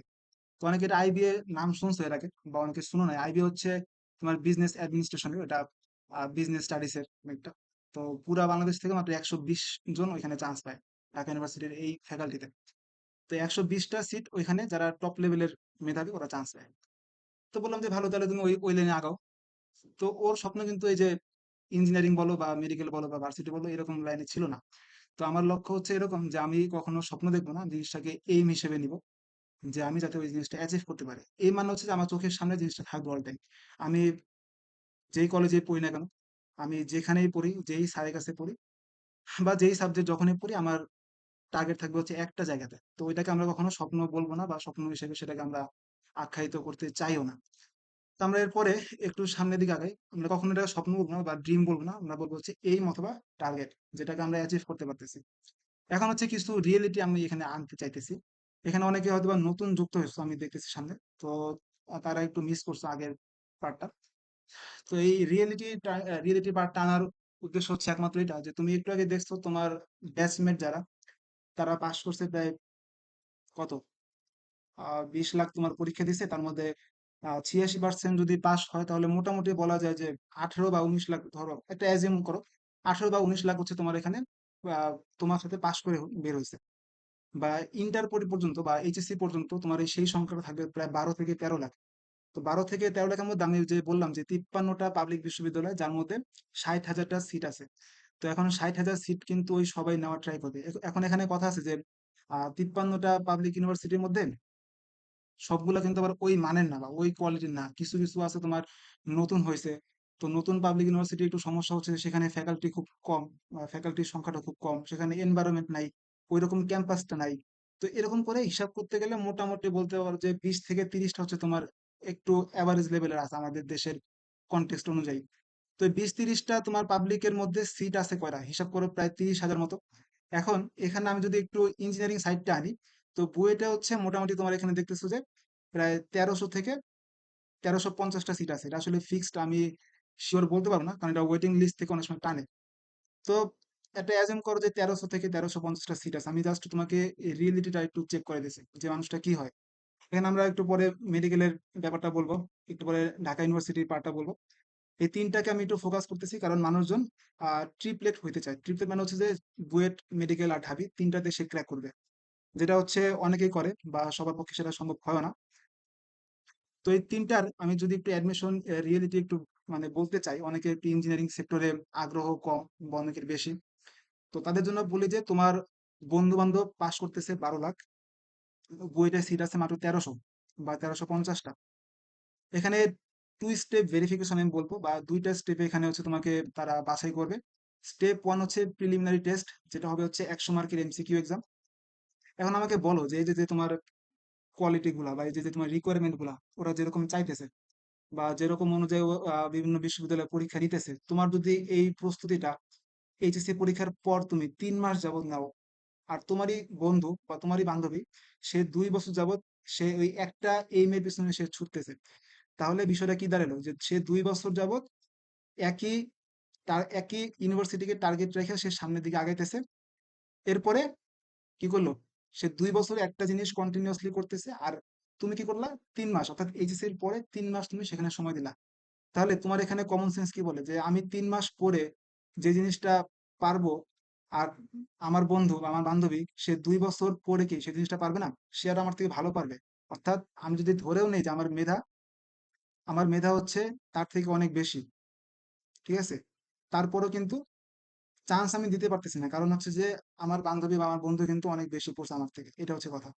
তো এখানে যেটা বলতেছিলাম যে টু স্টেপ ভেরিফিকেশনে আমাদের স্টেপ ওয়ান হচ্ছে আমাদের প্রিলিমিনারি টেস্ট হবে, যেখানে 100 মার্কের এমসিকিউ থাকবে। এই 100 মার্কের এমসিকিউ থেকে তোমার টপ 18,000 বা 20,000 ছেলে পেলে তোমার এখানে পরীক্ষা দিবে এই প্রিলিমিনারি টেস্টে। তাহলে কি দাঁড়ালো, তোমার 20 লাখ, সরি, বা কতটা, 13 লাখ না 12 লাখ তোমার এইচএসসি পরীক্ষা দিতেছিল। তো তার মধ্যে থেকে মাত্র 18,000 বা 20,000 ছেলে পেলে সেখানে তোমার পরীক্ষা দিবে প্রথম এই প্রিলিমিনারি টেস্টে। প্রশ্ন আসতে পারে যে তাহলে এই 18,000 বা 20,000 তারা বাছাই করবে কেন, তারা বাছাই করবে হচ্ছে তোমার ইন্টারমিডিয়েটের পিসিএম এর মাধ্যমে। পিসিএম মানে হচ্ছে ফিজিক্স কেমিস্ট্রি ম্যাথ। তুমি ফিজিক্স কেমিস্ট্রি ম্যাথে হাইয়েস্ট মার্ক পাইলে সেই মার্কের ভিত্তিতে তোমার 18 থেকে 20,000 স্টুডেন্টদেরকে তারা বাছাই করবে এই প্রিলিমিনারি টেস্টে পরীক্ষা দেওয়ার জন্য। তুমি তো এখনো চান্স পাও নাই, পরীক্ষা দেওয়ার মতো একটা সুযোগ পাইছো জাস্ট। তাহলে সেই সুযোগটা আসবে কেমনে, তুমি যদি এইচএসসি পরীক্ষা ভালো করো। এইচএসসি পরীক্ষা ভালো করলে তোমার হাতে সেই সুযোগটা আসবে যে আমি না প্রিলিমিনারি টেস্টে পরীক্ষা দিতে পারবো। দ্বিতীয়ত, এখানে যখনই আমি এই প্রিলিমিনারি টেস্টে পাশ করব, তো এখানে পাশ করলে আমার এই 18,000-এর মধ্যে বা 20,000-এর মধ্যে 6,000 ছেলে পেলে এখানে পাশ করবে এই যে স্টেপ ওয়ানে। তো সেই 6,000 ছেলে পেলে আমার পরীক্ষা দিবে হচ্ছে এই যে স্টেপ টু বা রিটেন টেস্টে, যেখানে আমার পরীক্ষা হবে 400 মার্কের। তো এই 400 মার্কের পরীক্ষায় ম্যাথমেটিক্স থাকবে 14টা, 10 মার্ক করে। ফিজিক্স থাকবে হচ্ছে 13টা, 10 মার্ক করে। কেমিস্ট্রিও 13টা, 10 মার্ক করে। এই মোট 400 মার্কের পরীক্ষা হবে ওই 6,000 ছাত্রদের নিয়ে, যারা এই যে প্রিলিমিনারিতে পাশ করে আসছে। এরপর এই 6,000 থেকে আমার এই 1300 বা 1350 জন আমার এখানে সিলেক্ট হবে। তার মানে তুমি যদি এইচএসসি পরীক্ষার পার্সপেক্টিভ হিসাব করো, মাত্র 0.1% ছেলেপেলে হচ্ছে এখানে পরীক্ষা দেওয়ার সুযোগ পায়। তার মধ্যে থেকে এখানে তোমার মাত্র 1300 বা 1350টা সিট সে সিকিউর করতে পারে। এখন আসি মেডিকেলের পার্টটা, যাদের মেডিকেলের পার্টে খুবই ইন্টারেস্ট, আছে আমরা, আচ্ছা, তোমাদের যারা ফ্রেন্ডরা আছে সবাইকে নতুন লিঙ্কটা একটু শেয়ার করে দাও, ঠিক আছে। যারা মেডিকেলের পার্টে বা মেডিকেলে ভর্তি হইতে ইচ্ছুক, আমি মেডিকেলে সম্বন্ধে খুব একটা এক্সপার্ট না, বাট আমি পরীক্ষা দিছি। সো আমি এখানে এই কয়দিনে একটু রিসার্চ করলাম। তো রিসার্চ করে হচ্ছে আমি এখানে যেটা পাইছি যে মেডিকেলে প্রায় আমাদের দেশে 37টা মেডিকেল কলেজ পাবলিক যেটা আমরা বলি সরকারি মেডিকেল কলেজ আছে 37টা। সেই 37টার মধ্যে অ্যারাউন্ড 5,380 প্লাস সিট তোমার সেখানে আছে। এখন এই পরিসংখ্যানগুলো কিছু 19-20 হইতে পারে। এটা হচ্ছে তোমার পরিসংখ্যান অনুযায়ী ভ্যারি করে। আমি আসলে যেই সোর্স থেকে নিয়েছি সেই সোর্সে বলা ছিল 37টা আমাদের সরকারি মেডিকেল কলেজ, যার মধ্যে সিট আছে মাত্র 5,380টা। আর কিছু প্রাইভেট মেডিকেল কলেজ আছে যার মধ্যে সিট আছে তোমার 6,040টা। এখন এখানে প্রশ্ন আসতে পারে যে, বা এখানে অনেকের কনফিউশন আসে যে ভাইয়া, তা তো এখানে অনেক বেশি সিট আছে, 5 আর 6 তো মোটামুটি 11,000 প্লাস সিট আছে, তার মানে তো আমি এখানে ইজিলি নিজের একটা সিট কনফার্ম করতে পারবো। তো বিষয়টা হচ্ছে মোটেও এত সহজ না। এখানে তোমার এত মানে দেখলে মনে হয় সহজ, এই জন্য ছেলেবেলে একটু বেশি এখানে হুমড়ি খেয়ে পড়ে। তো কথা হচ্ছে যে এখানে মোটমাট তোমার জিপিএ 5 লাগবে, আর দুইটা মিলিয়ে এসএসসি এবং এইচএসসি 9 লাগবে। তো এখানে ম্যাক্সিমাম এর জিপিএ 5 আছে আমার শিওর ধারণা। তো জিপিএ 5 যারা তাদের কিন্তু মোটামুটি ইন্টারে 4 পাইলে কিন্তু সে পরীক্ষা দেওয়াটা জাস্ট যোগ্যতা অর্জন করবা। কিন্তু কথা হচ্ছে যে এখানে কিন্তু তোমার ওই জিপিএ এর উপরে কিন্তু একটা মার্ক থাকে, ঠিক আছে? তো জিপিএ 5 যে তার একটু মার্ক বাড়বে, মানে এই 100 মার্কের ছাড়াও এটা 20 মার্ক থাকে হচ্ছে তোমার ওই এসএসসি এবং এইচএসসি জিপিএ 5 এর বা জিপিএ এর উপরে কিন্তু একটা মার্ক থাকে। সো জিপিএ 5 হচ্ছে একেবারে সেফ তোমার অপশন। তোমার যদি এখন জিপিএ 5 থাকে, কনগ্রাচুলেশনস, তোমার হচ্ছে সামনের দিকে আগে যাও, ইন্টারেও জিপিএ 5 পাওয়ার ট্রাই করো। তাহলে যেটা হবে যে তুমি এখানে অটোমেটিক 20 মার্ক কিন্তু পাইতেছো। তারপর হচ্ছে এখানে বায়োলজিতে একটা মিনিমাম জিপিএ তোমার এখানে মেনটেন করতে হবে, যেটা তোমার ইজিলি পারবা, খুবই সহজ। এটা আসলে তোমাদের জন্য খুব একটা প্যারাদায়ক হবে না। তো আমার কথা হচ্ছে যে এখানে যে 100 মার্কের যে এমসিকিউ পরীক্ষাটা হয়, 100 মার্কের মধ্যে তুমি দেখতেছো যে মার্ক মার্ক যে ডিস্ট্রিবিউশনটা, সেটা হচ্ছে তোমার 30 মার্ক থাকবে বায়োলজিতে, সবচেয়ে বেশি হচ্ছে এখানে 25 মার্ক থাকবে কেমিস্ট্রিতে, ফিজিক্সে থাকবে 20 মার্ক, ইংলিশে 15 মার্ক, আর তোমার সাধারণ জ্ঞান হচ্ছে তোমার 10 মার্ক। এই মোট হচ্ছে 100 মার্ক তোমার মেডিকেল অ্যাডমিশন টেস্টে সিকিউর করতে হবে। 100 মার্কের মধ্যে তুমি যদি ওদের কাট মার্কসটাকে তুলতে পারো, তাহলে তুমি দেশের যে কোনো একটা সরকারি মেডিকেলে চান্স পাবা, অর্থাৎ 5,380টা সিটের মধ্যে তুমি কনফার্ম করতে পারবে। আর যদি তুমি ওদের কাট মার্কসটা তুলতে না পারো, তো সেক্ষেত্রে তুমি এই প্রাইভেট মেডিকেলের মধ্যে ভর্তি হওয়ার জন্য তুমি যোগ্য। অর্থাৎ এখানে মেডিকেলে পাস হচ্ছে সম্ভবত 40, আমার যতদূর মনে পড়ে। তো 100-র মধ্যে তুমি যদি 40 তুলতে পারো, তাহলে তুমি নর্মাল পাস করছো, বাট তুমি সরকারি মেডিকেলে চান্স পাও নাই। সরকারি মেডিকেলে চান্স পাওয়ার জন্য তোমাকে একটা কাট মার্কসে তোমার পার করতে হবে। তো ওই কাট মার্কসটা কত, সেটা বছর মানে ইয়ার টু ইয়ার সেটা ভ্যারি করে। কোনো কোনো সময় সেটা 68, 70, 72, 74 এরকমও হয়, সেটা প্রশ্নের কোয়ালিটির উপর বেস করে হয়। তো এখানে হচ্ছে তোমার মোটামুটি একটা ভালো পরিমাণের সিট তুমি এখানে সিকিউর করতে পারো। এখন প্রশ্ন হচ্ছে যে এখানে তুমি পড়াশোনা কিন্তু ওই 3 মাসে করলে হবে না, কারণ মেডিকেলের পড়াশোনা হচ্ছে টোটালি ডিফারেন্ট। মেডিকেলের যারা অ্যাসপায়ারেন্ট আছে তাদের পড়াশোনা করতে হবে একেবারে ইন্টারের শুরু থেকে। আমার একটা ফ্রেন্ডের এক্সাম্পল দিই, আমার ফ্রেন্ডের নাম হচ্ছে সিফাত সিদ্দিক নাবিল। ও যদি লাইফটা দেখে, তো ও ও ছিল তোমার আমাদের কলেজে ছিল, ও এখন ঢাকা মেডিকেলে পড়াশোনা করতেছে। তো হচ্ছে ওরে দেখতাম ফার্স্ট ইয়ার থেকে তোমার একেবারে মানে মেডিকেলের ধাঁচের পড়াশোনা করতো, মানে আমরা যেরকম পড়াশোনা করতাম ও হচ্ছে ওইরকম পড়াশোনা করতো না। ধরো কলেজে একরকম পড়তেছে, ও হচ্ছে ওই কলেজের টপিকটা পড়লো, পড়ে আবার ওই টপিকের মধ্যে মেডিকেলে কি প্রশ্ন আসছে বা মেডিকেলে ওই রিলেটেড কি কি প্রশ্ন এখানে আছে, সেগুলো হচ্ছে সে দেখার ট্রাই করতো। মানে ওর পড়াশোনার ধাঁচটাই ছিল পুরো অন্যরকম। তো এই জন্য বলতেছি যে তোমাদের টার্গেটটা কোনটা সেটা আগেই মানে বাছাই করবা। তোমার যদি ইঞ্জিনিয়ারিং এ যাওয়ার ইচ্ছা থাকে, তাহলে তুমি সেটা আগে নিজেকে নিজে টাইম দিবা, খোঁজার ট্রাই করবা। তোমার যদি মেডিকেলে যাওয়ার ইচ্ছা হয়, তাহলে তুমি সেটা একটু খোঁজার ট্রাই করো। মানে খুঁজতে কেন বলতেছি, কারণ আমি আমারটাই বলি। আমার যেটা হয়েছিল যে আমি 3 থেকে 4 বার আমার ডিসিশন চেঞ্জ করছি, এবং লাস্ট মোমেন্টে গিয়ে আমাদের যখন এইচএসসি পরীক্ষাটা হয়, আমি আসলে নিজে ভুলে গেছিলাম যে আমার ফোর্থ সাবজেক্ট কোনটা, আমার হায়ার ম্যাথ ফোর্থ সাবজেক্ট নাকি আমার বায়োলজি ফোর্থ সাবজেক্ট। এখন আমি একটু আগে বললাম যে এটা কোনো একটা প্যারা দেয় না, এই ফোর্থ সাবজেক্ট বা অপশনাল সাবজেক্ট খুব একটা প্যারা দেয় না, কিন্তু আমাদের সময় কিন্তু এটা খুব একটা ঝামেলা করছিল, কারণ আমরা করোনার সময় ছিলাম, আমাদের পরীক্ষা হবে শুধুমাত্র মেইন সাবজেক্টের উপরে। তো এখন আমার অপশনাল সাবজেক্ট কোনটা বা মেইন সাবজেক্ট কোনটা সেটা আমি নিজেও তখন ভুলে গেছিলাম। কেন? কারণ আমি যে বারবার চেঞ্জ করছি আমার অপশনাল এটা। কারণ আমিও যে তোমাদের মতোই, যে হায়ার ম্যাথ মানে ইঞ্জিনিয়ারিং, বায়োলজি মানে হচ্ছে মেডিকেল। তো এইদিকে আমিও এক প্রকার ডাইভার্ট হয়ে গেছিলাম। তো শেষমেশে গিয়ে কোনো কারণে জানতে পারছি যে আমার হায়ার ম্যাথটা হচ্ছে মেইন সাবজেক্ট। তো তারপর আমি এইচএসসি পরীক্ষাটা দেই হায়ার ম্যাথে। তো এই জন্য শুরু থেকে ওইভাবেই পড়াশোনা করতে হয়। যারা ইঞ্জিনিয়ারিং অ্যাসপারেন্ট আছো তারা শুরু থেকেই মানে কলেজ লাইফের শুরু থেকেই ওই লেভেলের বা ওই রকম স্ট্রাকচারে তুমি পড়াশোনা করবা, ওই রকম স্ট্যান্ডার্ডে তুমি পড়াশোনা করবা। আর যারা মেডিকেলের পরীক্ষা দিবা, তারা মেডিকেলের স্ট্রাকচারে পড়াশোনা করবা, মেডিকেলের স্ট্যান্ডার্ডে তুমি পড়াশোনা করবা। ঠিক আছে? এখন কোনটার স্ট্রাকচার কিরকম, কোনটার স্ট্যান্ডার্ড কিরকম, সেটা তোমরা কলেজ ওঠার পরে বুঝতে পারবা। ফ্রেন্ড হবে, অনেক ফ্রেন্ডের সাথে আলোচনা করবা। যেমন ইঞ্জিনিয়ারিং এ একটু প্রবলেম বেসড আমাদের স্ট্রাকচারটা হয়, আমরা একটু বেশি বেশি প্রবলেম সলভ করি। আর মেডিকেলে যেটা হয় যে আমরা একটু ইনফরমেশন বেস আমাদের পড়াশোনা হয়, যে আমাদের বেশি বেশি ইনফরমেশন গুলো মনে রাখতে হয়, বায়োলজির কিছু বেশি ইনফরমেশন, ফিজিক্সের, কেমিস্ট্রির, মানে ইনফরমেশন বেস গুলো একটু মুখস্থ রাখতে হয় আর কি। আর ইঞ্জিনিয়ারিং হচ্ছে আমাদের একটু প্রবলেম বেস পড়াশোনা করতে হয়, আমাদের বইয়ের বাইরে গিয়ে অনেক সময় কিছু উল্টাপাল্টা ম্যাথ সলভ করতে হয়েছিল। তো এগুলো হচ্ছে তুমি যত তাড়াতাড়ি নিজেকে ওই ওই সিস্টেমের মধ্যে অ্যাডাপ্ট করতে পারবা, ততই তোমার জন্য ভালো। ভালো কেন? কারণ তুমি ওই যে এইচএসসির পরে গিয়া একটা ছেলে যখন নতুন পড়াশোনা শুরু করবে, তুমি তার থেকে অনেক গুণ বেশি আগে থাকবা। তো এই হচ্ছে আমাদের মেডিকেলের, সরকারি মেডিকেলের সিটের সংখ্যা। প্রাইভেট মেডিকেলও অনেক ভালো, কারণ এখানে মেডিকেলের সব পরীক্ষাগুলোই সেন্ট্রালি কন্ট্রোলড হয়। কোনো মেডিকেলকে তারা ছোট করে দেখে না বা বড় করে দেখে না। সব মেডিকেলের পরীক্ষায় সেম হয়, বাট পার্থক্যটা হচ্ছে তোমার এখানে একটু টাকা দিয়ে পড়তে হবে প্রাইভেট মেডিকেলে। আর সরকারিগুলোতে একটু কম টাকা লাগে আর কি, এইটুকুই পার্থক্য। আর এখানে আর্মি মেডিকেল কলেজ আছে বা আর্ম ফোর্স কিছু মেডিকেল কলেজ আছে, এখানে তোমার সিট সংখ্যা খুবই কম, 375টা। তো যারা চাও তারা এখানে অ্যাপ্লাই করতে পারো, কোনো সমস্যা হবে না।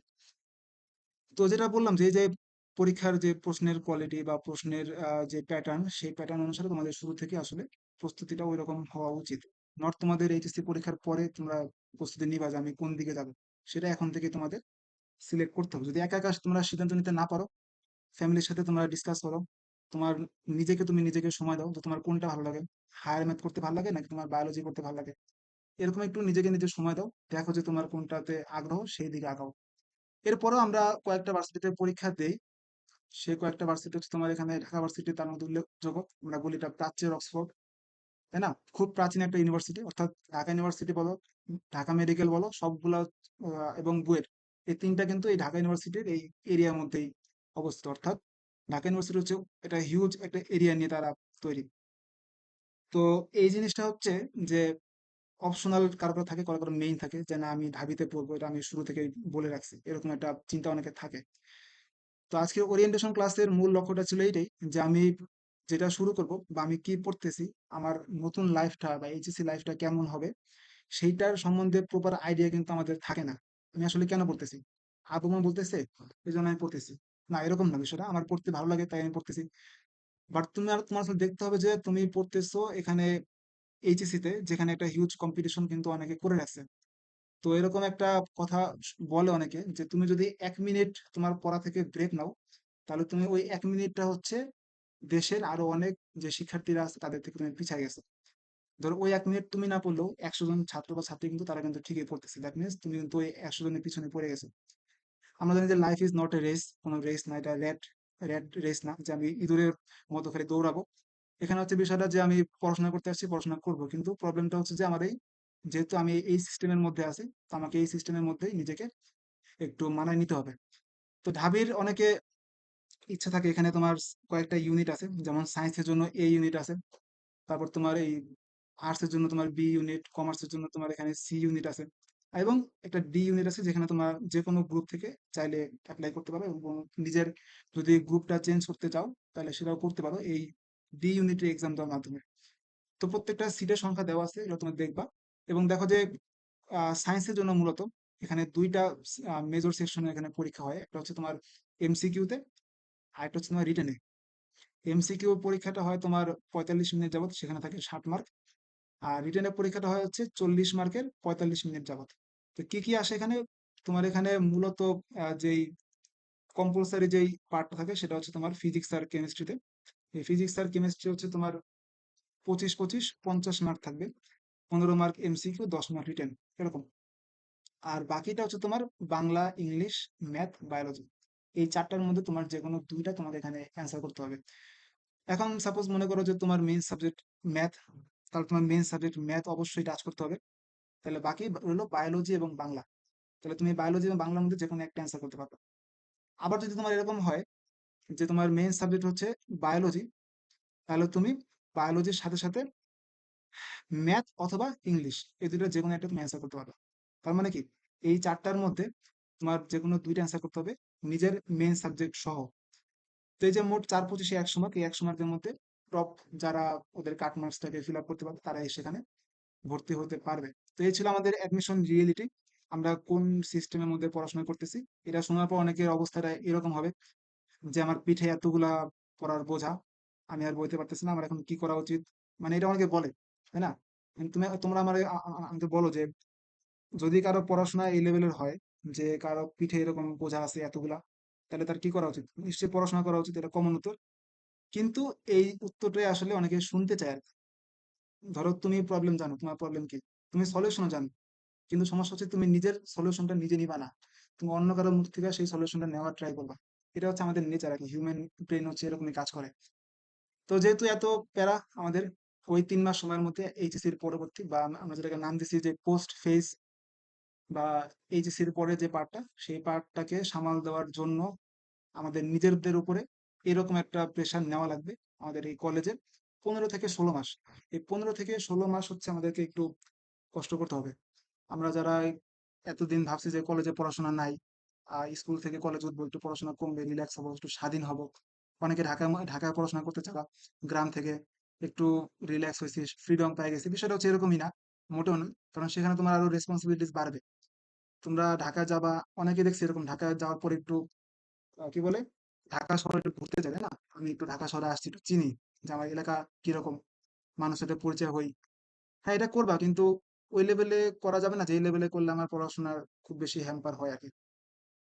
তো যেটা করা উচিত, তোমার কলেজে ভর্তি যেদিন হইছো, ভর্তি হওয়ার পর থেকে বইপত্র কিনে পুরা সোজা তুমি এই রেসের মধ্যে লাফ দিয়ে পড়ো। দেশের প্রত্যেকটা শিক্ষার্থী হচ্ছে যখনই সে ভর্তি হয় তখনই সেই অ্যাডমিশন নামক যে যুদ্ধ, সেই যুদ্ধের মধ্যে কিন্তু অলরেডি অটোমেটিক্যালি সে পড়ে যায়। এটা হচ্ছে আমাদের একটা ব্যাড লাক যে আমরা অটোমেটিক এমন একটা দেশে বাস করি যেখানে অ্যাডমিশন নামক একটা আহ বিশাল একটা টক্সিক ওয়ার বলবো, এই পরিবেশে মানুষজন বড় হইতেছে। তো এটা একদিক দিয়ে ভালো, একদিক দিয়ে খারাপ। তো আমরা ভালোটাই নেই। তো যেটা বলতেছিলাম যে আমাদের এই সমস্যা থেকে বের হওয়ার জন্য যেটা করতে হবে, যে 1 নম্বরে দেখো কি লেখা আছে, প্ল্যানিং। যার প্ল্যান যত বেশি ভালো, তার পথটাও কি তত মসৃণ হবে।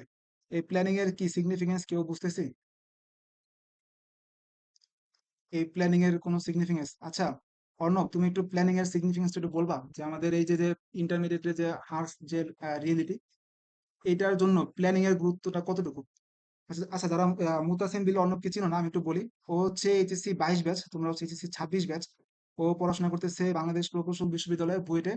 ও বর্তমানে হচ্ছে ফার্স্ট ইয়ারে আছে, অর্থাৎ এইচএসসি 22 সালে সে কমপ্লিট করছে, আমাদের 1 ব্যাচ জুনিয়র। তো তুমি একটু বলো যে এই লাইফটাকে পার করার জন্য প্ল্যানিংটা কতটুকু গুরুত্বপূর্ণ?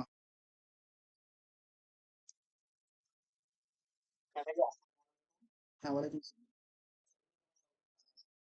নিজে পরীক্ষা মধ্যে ফেলতে হবে আর কি, এটা হচ্ছে কথা। তোমার কলেজে ঠিক মতো এমনও হইতে পারে যে সিলেবাস শেষ করাবে না, বাট তোমাকে হচ্ছে যে কোনো উপায়ে সিলেবাসটা শেষ করাবে। ঢাকার কিছু কলেজগুলো আছে হয়তো বা ওরা একটু প্ল্যানিং ওইতে আগায়। তা আমার কলেজের বিষয়টা হচ্ছে যে আমার কলেজ হচ্ছে একটা বাৎসরিক প্ল্যান করতে হবে। তা আমি তোমাদেরকে সাজেস্ট করবো হচ্ছে এই প্ল্যানিং এর বিষয়টা খুব বেশি জোর দিতে। কারণ প্ল্যানটা এক্সিকিউট হোক বা না হোক, প্ল্যানটা করা খুব জরুরি। কারণ হচ্ছে যে তুমি একটা বাৎসরিক প্ল্যান করলে যে আমি, আচ্ছা আমি 1 বছরে এগুলো এগুলো করবো, সেই বাৎসরিক প্ল্যান থেকে একটা কি বলে এটাকে, কোয়ার্টারনারি প্ল্যান বা 4 মাস পর পর যেটা প্ল্যান হয়, সেই 3টা প্ল্যান করলাম, যে আমি 4 মাস এটা করবো, পরে 4 মাস এটা, পরে 4 মাস এটা, এরকম। তারপর হচ্ছে তোমার এখানে আসতে পারে প্রতি মাসিক যেটা প্ল্যান, বা মান্থলি একটা প্ল্যান আছে সেটা। তারপর আসে উইকলি প্ল্যান, তারপর আসে তোমার ডেইলি প্ল্যান। তো ডেইলি প্ল্যানটা হচ্ছে এখানে খুব গুরুত্বপূর্ণ। আমি প্রতিদিন যে কাজগুলো করব সেই কাজগুলা আমি তার আগের দিন রাত্রেবেলা লিখে রাখবো, যাতে আমার পরের দিন হচ্ছে এই এই কাজগুলো আছে। তো যেটা আমি এখনো ফলো করা ট্রাই করি, যে তোমাদের তো এখন পড়াশোনা ব্যতীত আর কোনো কাজ নাই। তো তোমরা এটা ফলো করতে পারো যে আমি আগামী দিন কি কি পড়বো, আমার আগামী দিন কলেজ আছে, আমার আগামী দিন এই এই প্রাইভেট গুলো আছে, আমার আগামী দিন হচ্ছে অমুক জায়গায় অমুক আত্মীয় বাসায় যাওয়া লাগবে, এই সমস্ত কাজগুলো তুমি আগের দিন একটু লিখে রাখবে আর কি। তো যেটা হবে যে এই জিনিসটা প্ল্যানিং করলে তোমার হয়তো বা 100% ফুলফিল হবে না এই প্ল্যানিং অনুযায়ী, কিন্তু তোমার 80% বা 90% কিন্তু ফুলফিল হয়ে যাবে। এবং এই প্ল্যানিংটা তুমি এক্সিকিউট করার জন্য তোমার মধ্যে অটোমেটিক্যালি হার্ড ওয়ার্কের যে টেন্ডেন্সি এটা কিন্তু চলে আসবে। দ্যাট মিনস আমরা তো পড়াশোনায় হার্ড ওয়ার্ক চালায় যাবোই, কিন্তু এই যে এই প্ল্যানিংটা এক্সিকিউট করার জন্য আমাদের কিন্তু অটোমেটিক্যালি ভিতর থেকে একটা হার্ড ওয়ার্কের চিন্তা চলে আসবে। তুমি যখন জানো যে আমাকে এইটুকু টাইমের মধ্যে ফিজিক্স শেষ করতে হবে, আমাকে এইটুকু টাইমের মধ্যে আমাকে প্রাইভেট থেকে বাসায় আসতে হবে, তখন তোমার কিন্তু অটোমেটিক্যালি এই হার্ড ওয়ার্কের যে চিন্তাটা সেটা কিন্তু চলে আসবে ভিতর থেকে। এরপর এই যে যে প্ল্যানিং এর যে স্টেপটা বা হার্ড ওয়ার্কের যে স্টেপটা, সেটাকে আমাদের কনসিস্টেন্সি এখানে বজায় রাখতে হবে, কনসিস্টেন্ট থাকতে হবে। আমি যদি এরকম করি যে আমি আজকে 10 ঘন্টা পড়লাম, কালকে গিয়ে আমি মাত্র 2 ঘন্টা পড়লাম, তাহলে কিন্তু বিষয়টা হবে না এরকম। তাহলে ওই পড়ার কোনো আসলে মূল্য নেই। আমি আজকে 10 ঘন্টা পড়লাম, তারপরে 2 ঘন্টা, 5 ঘন্টা, 6 ঘন্টা, এরকম আসলে এই কার্ভটা এরকম না হয়ে একবারে কনসিস্টেন্টলি এরকম থাকতে হবে আর কি। হয় তুমি এরকম যাও, অথবা তুমি এরকম করে একটা কনস্ট্যান্ট বজায় রাখো। যাচ্ছে আমি আজকে 6 ঘন্টা পড়ছি, কালকে 5 ঘন্টা, তারপরে 7 ঘন্টা, তারপর 5.5 ঘন্টা, 6.5 ঘন্টা, এরকম তুমি আর কি একটু মানে কনসিস্টেন্ট থাকো। তোমার নিজের লাইফের যে এইমটা আছে বা গোলটা আছে, সেই গোলের প্রতি তুমি যদি নিজেকে কনস্ট্যান্ট বা ধ্রুবক রাখতে পারো, তাহলে আশা করা যায় তুমি বাকি হাজারটা ছেলে বা বাকি হাজারটা মেয়ের চাইতে তুমি অনেক দূর আগে যাবে। কারণ এই কনসিস্টেন্সি, এই গুণটা আসলে সবার নাই। এটা তুমি আসলে বিশ্বাস করো বা নাই করো, মানুষের মানে মানুষের মাঝখানে প্ল্যানিং আছে, হার্ড ওয়ার্ক আছে, কিন্তু এই কনসিস্টেন্সি, এই টার্মটা কিন্তু অনেকের মাঝে নাই, বেশিরভাগ মানুষের মধ্যে কিন্তু এই টার্মটা নাই। তো আমরা চেষ্টা করবো সবাই, যেই যেই লাইফস্টাইল ফলো করি, অবশ্যই সেখানে কনসিস্টেন্সি বজায় রাখতে হবে। কনসিস্টেন্সি ইজ দ্য কিং, এটা আমরা বলি সবসময়। এরপরে এই যে আমরা এতক্ষণ দেখলাম যে আমাদের দেশের শিক্ষা ব্যবস্থার যে অবস্থা বা অ্যাডমিশন যে রিয়েলিটি, এই রিয়েলিটির পরে আমরা একটু কম্পেয়ার করবো আমাদের ওয়ার্ল্ডের টপ 3 যে টাফেস্ট এক্সাম গুলা হয়। আমি একটু এগুলা দেখানোর প্রয়োজনীয়তা এই জন্য অনুভব করি যে অনেকে একটু দোষ দেয় যে আমাদের ভাগ্যে, তাই না? যে আমি কি একটা ভাগ্য নিয়ে জন্মেছি বাংলাদেশে, যে অ্যাডমিশন নামক একটা ফালতু জিনিসের মধ্যে আমাকে পড়তে হয়েছে। বাট তুমি যদি খেয়াল করো, ওয়ার্ল্ডের টপ 3 টাফেস্ট এক্সামের মধ্যে 1 নম্বর আছে তোমার গাওকাও, যেটা আমি চায়নাতে দেখতে পাই আমরা। গাওকাও হচ্ছে তোমার ন্যাশনাল কলেজ এন্ট্রান্স এক্সাম। এখানে সাকসেস রেট মাত্র 0.2%। 10 মিলিয়ন স্টুডেন্ট এখানে তোমার অ্যাপিয়ার করে প্রতি বছর। তাহলে এখানে তুমি চিন্তা করছো, আমাদের তুলনায় তো এটা কিছুই না, তাই না? মাত্র 0.2%, হচ্ছে ওয়ার্ল্ডের সবচেয়ে টাফেস্ট একটা কম্পিটিটিভ এক্সাম। এরপরে যেটা আসে সেটা হচ্ছে তোমার ইন্ডিয়ার জেই অ্যাডভান্স, বা আমরা এটাকে বলি আইআইটি এক্সাম। মানে আমাদের যেটা ইঞ্জিনিয়ারিং পার্ট বা ইঞ্জিনিয়ারিং অ্যাডমিশন টেস্ট, এটাকে ওরা আর কি একটু বলে, মানে এটা হচ্ছে ওদের আইআইটি, মানে বুয়েট যেরকম, আইআইটি হচ্ছে ওরকম একটা প্রতিষ্ঠান, ইঞ্জিনিয়ারিং প্রতিষ্ঠান। এবং ওদের এই এক্সামটা হচ্ছে জয়েন্ট এন্ট্রান্স এক্সাম বা জেইই বলা হয়। এটা 2টা স্টেপে হয়, জেইই মেন্স হয়, জেই অ্যাডভান্স হয়। তো এখান থেকে মাত্র সাকসেস রেটটা হচ্ছে অনলি 0.5 থেকে 2.5%। তো এটা হচ্ছে সেকেন্ড সবচেয়ে টাফেস্ট এক্সাম। থার্ড হচ্ছে তোমার ইউপিএসসি এক্সাম বা ইউনিয়ন পাবলিক সার্ভিস কমিশন, যেটাকে আমরা বাংলাদেশে বলি যে বিসিএস পরীক্ষা। তো এটা হচ্ছে ওয়ার্ল্ডের টপ 3 টাফেস্ট এক্সাম। তো আমরা কিন্তু সেই তুলনায় অনেক ভালো আছি, আমাদের জনসংখ্যা খুবই কম, এবং এই মানে ওয়ার্ল্ডের তুলনায় জনসংখ্যা খুবই কম, এবং এই কম জনসংখ্যার মধ্যে কিন্তু আমরা কম মানুষের মধ্যে কম্পিট করতেছি। অনেকে খুব মানে ভয় পেতে পারে যে 12 লাখ পরীক্ষার্থী চান্স পায় মাত্র 1200-1300। আসলে বিষয়টা মোটেও ওরকম না। 12 লাখের মধ্যে তোমার অর্ধেক হচ্ছে তোমার পপুলেশন, মানে জনসংখ্যা, এরা হচ্ছে তোমার জাস্ট আসবে যাবে, তাদের কোনো আসলে এরকম পরীক্ষায় চান্স পাওয়ার মতো কোনো ইচ্ছা বা কোনো আগ্রহী নেই। তোমার সর্বোচ্চ গেলে তুমি 6,000 তোমার একেবারে পিওর পরীক্ষার্থী, এর মধ্যে তোমার 1300 থেকে 1400 জন মানুষের চান্স হবে। সো এখন কি করবা? এখন হচ্ছে তোমার গেট রেডি হয়ে যাও পড়াশোনার জন্য, নিজের নতুন লাইফ শুরু করবা, এখন থেকে শুরু করে দাও। এবং বুয়েট মেডিকেল, ঢাকা ইউনিভার্সিটি, যা যা যা পাবলিক ইউনিভার্সিটি আছে সবগুলোতে তোমরা ক্র্যাক করো। আমাদের ইউটিউব চ্যানেল আছে হাইপারল্যান্ড পলিটি ইনস্টিটিউট, এর হোয়াটসঅ্যাপ নাম্বার আছে, ফেসবুক গ্রুপ আছে। যে কোনো প্রবলেমে আমাদের এখানে কন্ট্রোল প্যানেল আছে। যে কোনো ম্যাথমেটিক্যাল প্রবলেম হোক বা যাই কিছু হোক না কেন, যে কোনো অ্যাডমিশন রিলেটেড প্রশ্ন হোক বা যে কোনো ইনফরমেশন হোক, তোমরা এখানে নক করলেই ইমিডিয়েটলি আমাদের ভাইয়ারা সবসময় রেডি আছে, তোমরা এখানে তাদেরকে পাবা। লাস্ট অফ অল হচ্ছে আমাদের আজকের এই কোর্সের যে মূল উদ্দেশ্যটা, বা আমরা কোর্সটা যে চালু করবো, অনেকে জানো যে 3টা চ্যাপ্টার নিয়ে আমাদের এই কোর্সটা শুরু হবে। প্রথমটা হচ্ছে তোমার ভৌত জগত ও পরিমাপ চ্যাপ্টার 1, দ্বিতীয়টা হচ্ছে ভেক্টর, আর তৃতীয়টা হচ্ছে আমাদের গতিবিদ্যা। তো আমাদের তোমাদের আগের ব্যাচ পর্যন্ত কিন্তু মোটামুটি সবাই একটা শর্ট সিলেবাস পিরিয়ডের মধ্যে দিয়ে চলে আসছে, যারা কিন্তু এই গতিবিদ্যা চ্যাপ্টারটা পায় নাই। মানে আমাদের পরবর্তী টাইমটা থেকে আসলে, বা আমাদের থেকেও বলতে পারো, শর্ট সিলেবাস যে প্রজন্মটা সেটা কিন্তু পার হয়ে গেছে। এখন তোমাদের হচ্ছে ফুল সিলেবাস, দ্যাট মিনস পুরা ফিজিক্স বই তোমাদের পড়তে হবে। তো আমাদের এই এইচপি হচ্ছে তোমাদের ফিজিক্সের ফুল একাডেমিক কোর্স নিয়ে মানে আসছে এখন, যার মধ্যে সাইকেল 1 চলতেছে। তো সাইকেল 1 এর শেষ হলে আমরা পরবর্তী সাইকেল 2 লঞ্চ করব। এখন এই সাইকেল 1 এর পরে সাইকেল 2 কি সেকেন্ড পেপার হবে নাকি ফার্স্ট পেপার হবে, সেটা আমাদের ডিপেন্ড করবে হচ্ছে আমাদের স্টুডেন্টদের অবস্থা, তারা কোন কলেজে ভর্তি হইতেছে, তাদের কলেজের পড়াশোনা কিরকম, সেটার উপর বেস করে। আর সর্বশেষ হচ্ছে আমাদের ক্লাসটা হবে তোমার মাইক্রোসফট টিমসে হবে। কারণ গুগল মিটিং এও করতে পারতাম। তো কারো যদি অসুবিধা হয় যে গুগল মিটিং এ ক্লাস করতে, তাহলে আমি বলবো যে গুগল মিটিংটাও রাখো, প্লাস মাইক্রোসফট টিমস নামক একটা অ্যাপ্লিকেশন আছে, মোবাইলে পাওয়া যায়, তুমি ওইটাও ডাউনলোড করে রাখতে পারো। কারণ ওইখানে ওইটা হচ্ছে আমাদের সবচেয়ে ইউজার ফ্রেন্ডলি একটা অ্যাপ্লিকেশন। ওইখানে আমরা ক্লাস নিব লাইভে, সপ্তাহে 2 ঘন্টা সেখানে ক্লাস হবে। সরি 1.5 ঘন্টা হবে এবং 2 ঘন্টা যাইতে পারে আর কি, মানে মোটমাট তুমি বলতে পারো যে কি বলেন, যদি স্টুডেন্টের প্রবলেম বেশি হয় তাহলে সেক্ষেত্রে একটু টাইম বেশি দেওয়া লাগবে। এটা তো আসলে কোনো বিকল্প নাই এর। এমনিতে যেটা বলতেছিলাম যে পার উইকে 2টা ক্লাস, সেটা হচ্ছে বুধবার এবং শুক্রবার দিন, বেসিক থেকে অ্যাডভান্স কোয়ালিটি ক্লাস, ডিউরেশন 1.5 ঘন্টা প্লাস।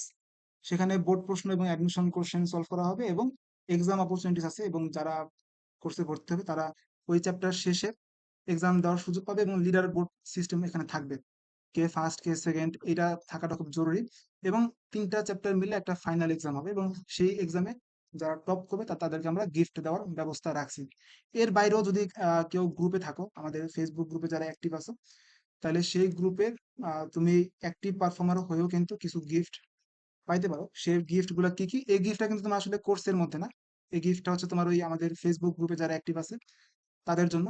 যে আমরা প্রতি 2 মাস বা 1 মাস পরে দেখব যে কারা বেশি পারফর্ম করে, মানে গ্রুপে কারা কি পরিমাণ প্রবলেম দেয়, কারা কি পরিমাণ প্রবলেম সলভ করার জন্য। আমাদের গ্রুপে প্রচুর পরিমাণে বুয়েটিয়ান ভাইয়ারা আছে, রুয়েটিয়ান ভাইয়ারা আছে, তারা তোমাদের প্রবলেম গুলো সলভ করবে। যে কোনো ম্যাথমেটিক্যাল প্রবলেম তোমরা দাও না কেন, সেখানে কিন্তু আমাদের বড় ভাইয়ারা আছে, তারা কিন্তু তোমাদের সলভ দিবে। আমরা দেখবো যে কারা সবচেয়ে বেশি সেখানে অ্যাক্টিভ। তারা পাবে হচ্ছে তোমার আমাদের এইচপির অফিসিয়াল জার্সি, একটা কি রিং পাবা এবং কিছু মোবাইল রিচার্জ তোমরা উপহার স্বরূপ পাবা। তো এটা জিততে গেলে কি করতে হবে, আমাদের সেই গ্রুপে আমাদের পেজে ফলো থাকতে হবে এবং গ্রুপে জয়েন করতে হবে, এবং তোমাদের কয়েকজন ফ্রেন্ডকে সেখানে ইনভাইট করতে হবে। তোমাদের কলেজ ফ্রেন্ড যারা সামনে হবে তাদেরকে ইনভাইট করবা, এবং সেই মানে যাদেরকে তুমি ইনভাইট করছো তাদের একটা স্ক্রিনশট আমাদের ওই পোস্টের নিচে দিবা, অথবা আমাদের পেজে একটা স্ক্রিনশট দিয়ে দিবা। তাহলে 1 নম্বর স্টেপটা হচ্ছে তোমরা পেজটাকে ফলো করবা এবং গ্রুপে জয়েন দিবা। 2 নম্বরটা হচ্ছে তোমরা তোমাদের বন্ধু বা বান্ধবীদেরকে সেখানে অ্যাড করবা, এবং 3 নম্বরটা হচ্ছে যাদেরকে তুমি অ্যাড করছো বা ইনভাইট দিছো তাদের একটা স্ক্রিনশট পেজের মেসেজে দিয়ে রাখবা। এবং সবচেয়ে অ্যাক্টিভ পারফর্মারদেরকে আমরা এখানে পুরস্কৃত করার ব্যবস্থা করব। এবং সেই পুরস্কারগুলো তোমরা দেখতে পাচ্ছ, একটা অফিসিয়াল টি শার্ট পাবা এবং একটা চাবির রিং এবং মোবাইল রিচার্জ। আর কোর্সের মধ্যে যারা অবশ্যই এনরোল করছো তারা রেগুলার ক্লাস করবে এখানে, কারণ তুমি যদি একটা ক্লাস মিস করো তাহলে তুমি কিন্তু পিছিয়ে যাবে। এই ক্লাসটা কিন্তু আর তোমার পরবর্তীতে রেকর্ড করতে হবে, কারণ রেকর্ড ক্লাসে তুমি ওইরকম ফিল পাবা না। আমরা ফিজিক্সটা পড়তেছি আসলে ফিল পাওয়ার জন্য। মূলত এই ফিজিক্সটা আনার উদ্দেশ্যটা হচ্ছে এইটাই যে তুমি কলেজে, আমি ঢাকার কয়েকটা কলেজ এখানে বাদ দিই, ঢাকার এই যে নটরডেম বলো, হলিক্রস বলো, বা সেন্ট জোসেফ বলো, বা ঢাকা কলেজ বলো, সরকারি বিজ্ঞান কলেজ বলো, বা সিটি কলেজ, এরকম কয়েকটা হাতে গোনা কয়েকটা কলেজ বাদ দিলে বেশিরভাগ কলেজ হচ্ছে তোমার স্যাররা একটু উদাসীন থাকে, মানে সিলেবাসটা শেষ করার ব্যাপারে অতটা আগ্রহী না। তারা মনে করো কোনো রকম সিলেবাস শেষ করে দিয়ে যায় এবং শেষে গিয়ে তোমার মনে করো যে একটা পরীক্ষা দিয়ে দেয় এরকম। এই ঝামেলার প্রত্যেকটা স্টুডেন্ট পড়ে। আমি আজকে যে ক বছর যাবত এই ছাত্রদের পড়াইতেছি তাদের প্রত্যেকটার ইয়ার ফাইনাল পরীক্ষায় এই ঠিক সেম ঝামেলাটাই হয়, যে তারা ঠিকঠাক তোমার এখানে সিলেবাসটা শেষ করতে পারে না। এটা হচ্ছে একটা বড় প্রবলেম হয়ে যায় ওদেরকে। কারণ তোমাদের স্যাররা ধরো, আমি যদি একটা পার্টিকুলার অধ্যায়ের এক্সাম্পল দিই, যেমন ত্রিকোণমিতি, তোমার হায়ার ম্যাথ ফার্স্ট পেপারের চ্যাপ্টার 7, এটা হচ্ছে তোমার ত্রিকোণমিতির সেই পার্টটা তোমার 7.1 থেকে শুরু করে 7.2, 7.3, 4, 5, 6, 7 পর্যন্ত আছে। তো এই 7টা চ্যাপ্টার ত্রিকোণমিতি শেষ করতে মিনিমাম তোমার 1.5 থেকে 2 মাস বা 2.5 মাসও কিন্তু লাগে। কিন্তু বেশিরভাগ কলেজের স্যাররা কি করে যে 1 সপ্তাহের মধ্যে এই সিলেবাসটা শেষ করে যাও তোমাদের পরীক্ষা, ইয়ার ফাইনাল পরীক্ষা বা মিড টার্ম পরীক্ষা বা টার্মিনাল পরীক্ষা বা যেই যা নাম দাও না কেন, তারা কিন্তু পরীক্ষা নিয়ে নেয়। কিন্তু আসলে কিন্তু ওই চ্যাপ্টার গুলো শেষ করার জন্য প্রায় মানে 2.5 থেকে 3 মাসের মতো টাইম লাগবে। তো এই জন্য আমরা ওই একটা অসুস্থ প্রতিযোগিতার মধ্যে ফিজিক্স পড়তে চাই না। আমাদের ম্যাথ টিচার এখন একটু ব্যস্ত আছে বিধায় আমরা ম্যাথ কোর্সটা এখন আনতে পারতেছি না। তো ফিজিক্সটা আমি আনলাম এই মুহূর্তে। তো এই ফিজিক্স কোর্স আমরা শুধু মাত্র ফিজিক্সটা পড়বো না, ফিজিক্সটাকে আমরা ফিল করব। কারণ যেহেতু আমাদের চারিপাশে তুমি যদি লক্ষ্য করো, তুমি এখন যে ডিভাইসের সামনে আসো বা তোমার যে চেয়ার টেবিলে বসে আছো, সবকিছুই কিন্তু বেশিরভাগ ফিজিক্সের মেকানিজম দিয়ে তৈরি। আমাদের পুরো এনভায়রনমেন্ট কিন্তু তোমার ফিজিক্সের উপরে, বেশিরভাগ ক্ষেত্রে ফিজিক্সের উপরে বেস করে মানে চলতেছে। বিষয়টা হচ্ছে এরকম যে শুধু পড়লেই হবে না, আমরা পড়বো, জিনিসটাকে ফিল করব এবং আহ, সাথে বোর্ড প্রশ্ন এবং অ্যাডমিশন প্রশ্নগুলো সলভ করার মাধ্যমে তোমার একাডেমিক লাইফে, অর্থাৎ কলেজ চলাকালীন সময় অ্যাডমিশনের প্রস্তুতিটা যাতে একসাথে হয়ে যায়, আমরা সেই চেষ্টাটাই করব। তো এই ছিল আমাদের আজকের ফিজিক্সের যে কোর্স লঞ্চের সেই ওরিয়েন্টেশন ক্লাসটা, যা সবার জন্য উন্মুক্ত ছিল। তো যারা ভর্তি হয়েছে তাদেরকে শুভকামনা। নেক্সট ক্লাসটা তোমাদের হবে হচ্ছে শুক্রবার রাত 8টায়। ওকে, শুক্রবার রাত 8টায় তোমাদেরকে গ্রুপে অ্যাড দেওয়া হয়েছে, যারা এখনো ভর্তি হও না চাইলে ভর্তি হইতে পারো। আমাদের নেক্সট ক্লাসটা হচ্ছে পরশুদিন। আজকে তো বুধবার।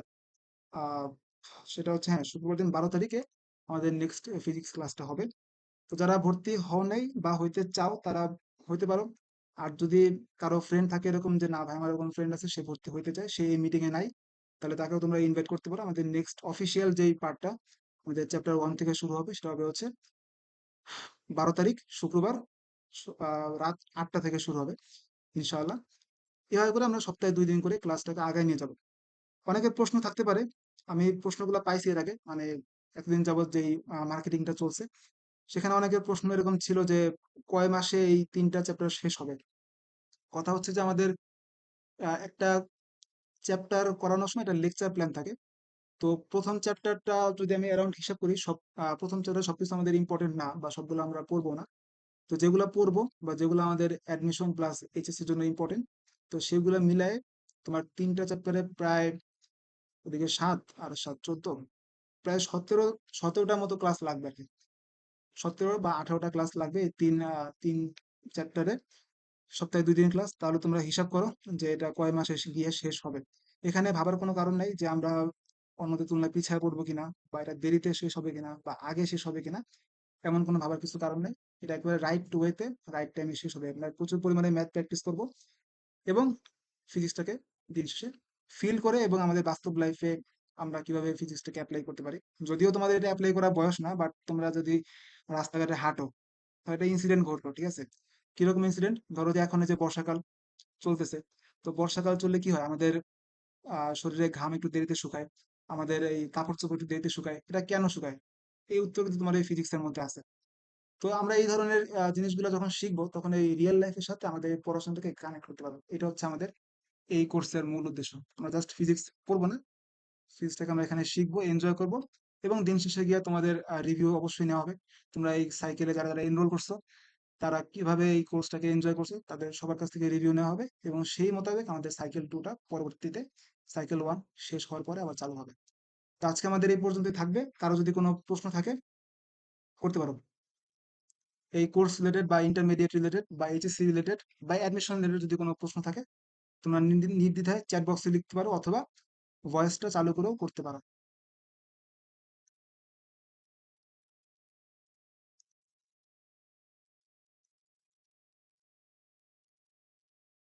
কারো কোনো প্রশ্ন নাই?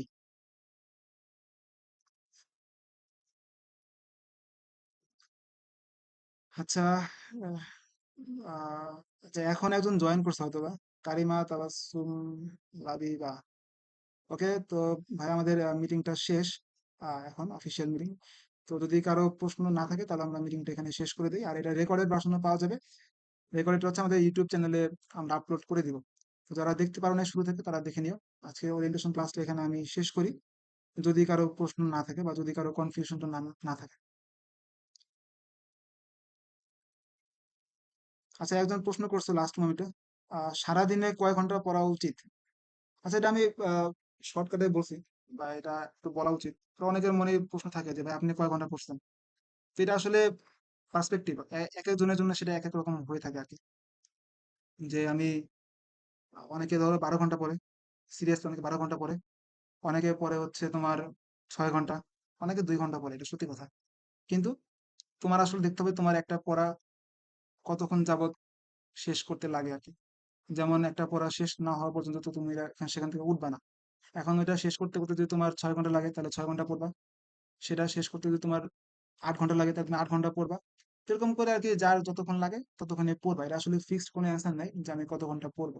বাট তুমি আসলে একটা কনসিস্টেন্সি বজায় রাখা ট্রাই করো, যে আমি যদি আমার পড়াশোনা সব শেষও হয়ে যায় আমি ট্রাই করবো অ্যাডমিশনের প্রশ্ন সলভ করার জন্য।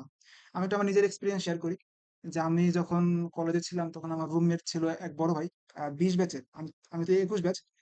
তো 20 ব্যাচের বড় ভাই ছিল, উনি হচ্ছে তোমার এখন বর্তমানে রুয়েটে আছে, মেকানিক্যাল ইঞ্জিনিয়ারিং আছে। তো ভাই হচ্ছে ওখানে তোমার কিছু অ্যাডমিশনের প্রশ্ন ব্যাংক কিনে রাখছিল। তো আমাদের তো যে তোমার মুতাসিম বিল্লাহ তোমাদের বড় ভাই, ও তো বললো যে আমাদের প্রতি উইকে একটা করে 2টা করে পরীক্ষা হয় আর কি। তো ওই পরীক্ষাগুলো হচ্ছে চ্যাপ্টার ওয়াইজ হতো। তো আমি যেটা করতাম যে আমার যখন পড়া শেষ হতো বইয়ের পড়া, তখন আমি হচ্ছে প্রশ্ন ব্যাংকটা আনতাম। ওই প্রশ্ন ব্যাংকের মধ্যে আমার যে টপিকের পরীক্ষা সেই টপিক রিলেটেড কি কি প্রশ্ন আছে সেটা সলভ করার জন্য। তো এইভাবে করে আসলে শুরু থেকে তোমরা অ্যাডমিশনের কথা চিন্তা থেকে সামনে আগাইতে পারো। তাতে তোমার 6 ঘন্টা, 8 ঘন্টা, 12 ঘন্টা, 16 ঘন্টা, যে কয় ঘন্টা লাগুক না কেন, ডাজেন্ট ম্যাটার, তোমার এটা আসলে কোনো ম্যাটারই করে না। এটা তোমার নিজের উপর ডিপেন্ড করে, তুমি কত ঘন্টা পড়বা, কত ঘন্টা পড়ে তুমি আনন্দ পাবা, এটা হচ্ছে সবচেয়ে বড় কথা। তুমি টেবিলে বসে আসছো, বাট তোমার কোনো আনন্দ নেই, তুমি অন্য কথা ভাবতেছো, তুমি পড়তেছো, ওইদিকে একটা জিনিস ঘটছে, ওই মুভিতে এই লোকটা সে করছে, ওইদিকে ওই খেলা হয়েছে, আজকে তো ওয়ার্ল্ড কাপ খেলা, আজকে কোপা আমেরিকা খেলা, এত কিছু চিন্তা করলে কিন্তু তোমার হবে না। পড়ার সময় আমি একটা জিনিস বলি যে, সেটু সময় নেই তোমাদের, যেটা হচ্ছে যে পড়ার সময় যেটা হয় যে অ্যাটেনশন ম্যানেজমেন্টটা খুব ইম্পর্টেন্ট। আমি 10 ঘন্টা বসে আছি, আমার পড়া আছে মাত্র 3 ঘন্টা, বাকি 7 ঘন্টা আমার ওয়েস্ট। মোবাইল ফোনে ডিস্ট্রাকশন আছে, ল্যাপটপে ডিস্ট্রাকশন আছে, আমার চিন্তা ভাবনা অন্যদিকে চলে গেছে, হতে পারে এরকম অনেক কিছু। বাট যখন যেই কাজটা করব, তখন সেই কাজে হচ্ছে ফুল অ্যাটেনশন। আমি ফোন টিপতেছি, ফুল অ্যাটেনশন দিয়ে আমি ফোন টিপব। ফোন টিপার সময় আমি দেখবো না যে আমার কালকে কুইজ আছে, কালকে পরীক্ষা আছে, তাহলে আমি পড়াশোনা করবো এরকম হবে। আবার পড়াশোনা করলে ফুল অ্যাটেনশন আমার শুধু পড়াশোনার মধ্যে, আমি খেলতে গেলে ফুল অ্যাটেনশন আমার ওই খেলাধুলার মধ্যে। যদি এইটা মেনটেন করতে পারো, তাহলে তুমি মনে করো যে যে কোনো ব্যস্ততা হোক হোক বা তুমি হাজারটা কাজের মধ্যে থাকলেও তুমি ইফেক্টিভ ওয়েতে সেই কাজগুলো থেকে বের হয়ে আসতে পারবে। তোমার লাইফে হাজারো ব্যস্ততা আছে, কিন্তু তুমি ওই যে attention management, not time management, যে আমি 5 ঘন্টা পড়বো, 10 ঘন্টা পড়বো, এই টাইম ম্যানেজমেন্ট না করে অ্যাটেনশন ম্যানেজমেন্ট করো। তোমার অ্যাটেনশনটাকে তুমি ম্যানেজ করো, তোমার লাইফটা ইজিলি সেট হয়ে যাবে। আচ্ছা, তাহলে আশা করি আর কোনো প্রশ্ন নাই কারো। যদি থাকে তাহলে করতে পারো, নাহলে আমরা মিটিংটা এখানে শেষ করি। আর যারা মিটিং এর পরে জয়েন করছো তাদের আমাদের ইউটিউব চ্যানেলের তোমরা লিঙ্কটা পেয়ে যাবা, মানে ভিডিওটা পেয়ে যাবা। আর ইউটিউব চ্যানেলের লিঙ্ক পাইতে গেলে আমাদের ফেসবুক গ্রুপ আছে, ফেসবুক পেজ আছে, ওইখানে গেলে অটোমেটিক্যালি তোমাদের ইউটিউব চ্যানেলের লিঙ্ক সেখানে দেওয়া থাকবে। তো এখানে গিয়ে আর কিছুক্ষণের মধ্যে হয়তো বা এই ভিডিওটা আপলোড হয়ে যাবে আশা করি। তো তোমাদের নতুন জীবনের জন্য শুভকামনা। যারা কলেজে উঠতেছো, নতুন চ্যালেঞ্জ মোকাবেলা করার জন্য প্রস্তুত হও, ফিজিক্যালি মেন্টালি। শুভকামনা জানিয়ে তোমাদের আজকে এই লাইফটা এখানে শেষ করছি। আগামী ক্লাসটা হবে কবে? 12 তারিখ, পরশুদিন, রাত 8টায়। হোয়াটসঅ্যাপ গ্রুপে যারা জয়েন আছে তাদেরকে আমি সেখানে লিংক দিয়ে দেবো। আর যারা জয়েন হইতে চাও তারা আমাদেরকে হোয়াটসঅ্যাপ গ্রুপে একটা নক করলেই হয়ে যাবে। বিস্তারিত হচ্ছে আমাদের ওই পেজের আহ যে পোস্ট আছে সেই পোস্টে বিস্তারিত লেখা আছে। তো ওকে, আল্লাহ হাফেজ সবাইকে, ভালো থাকুন। আসসালামু আলাইকুম রহমতুল্লাহি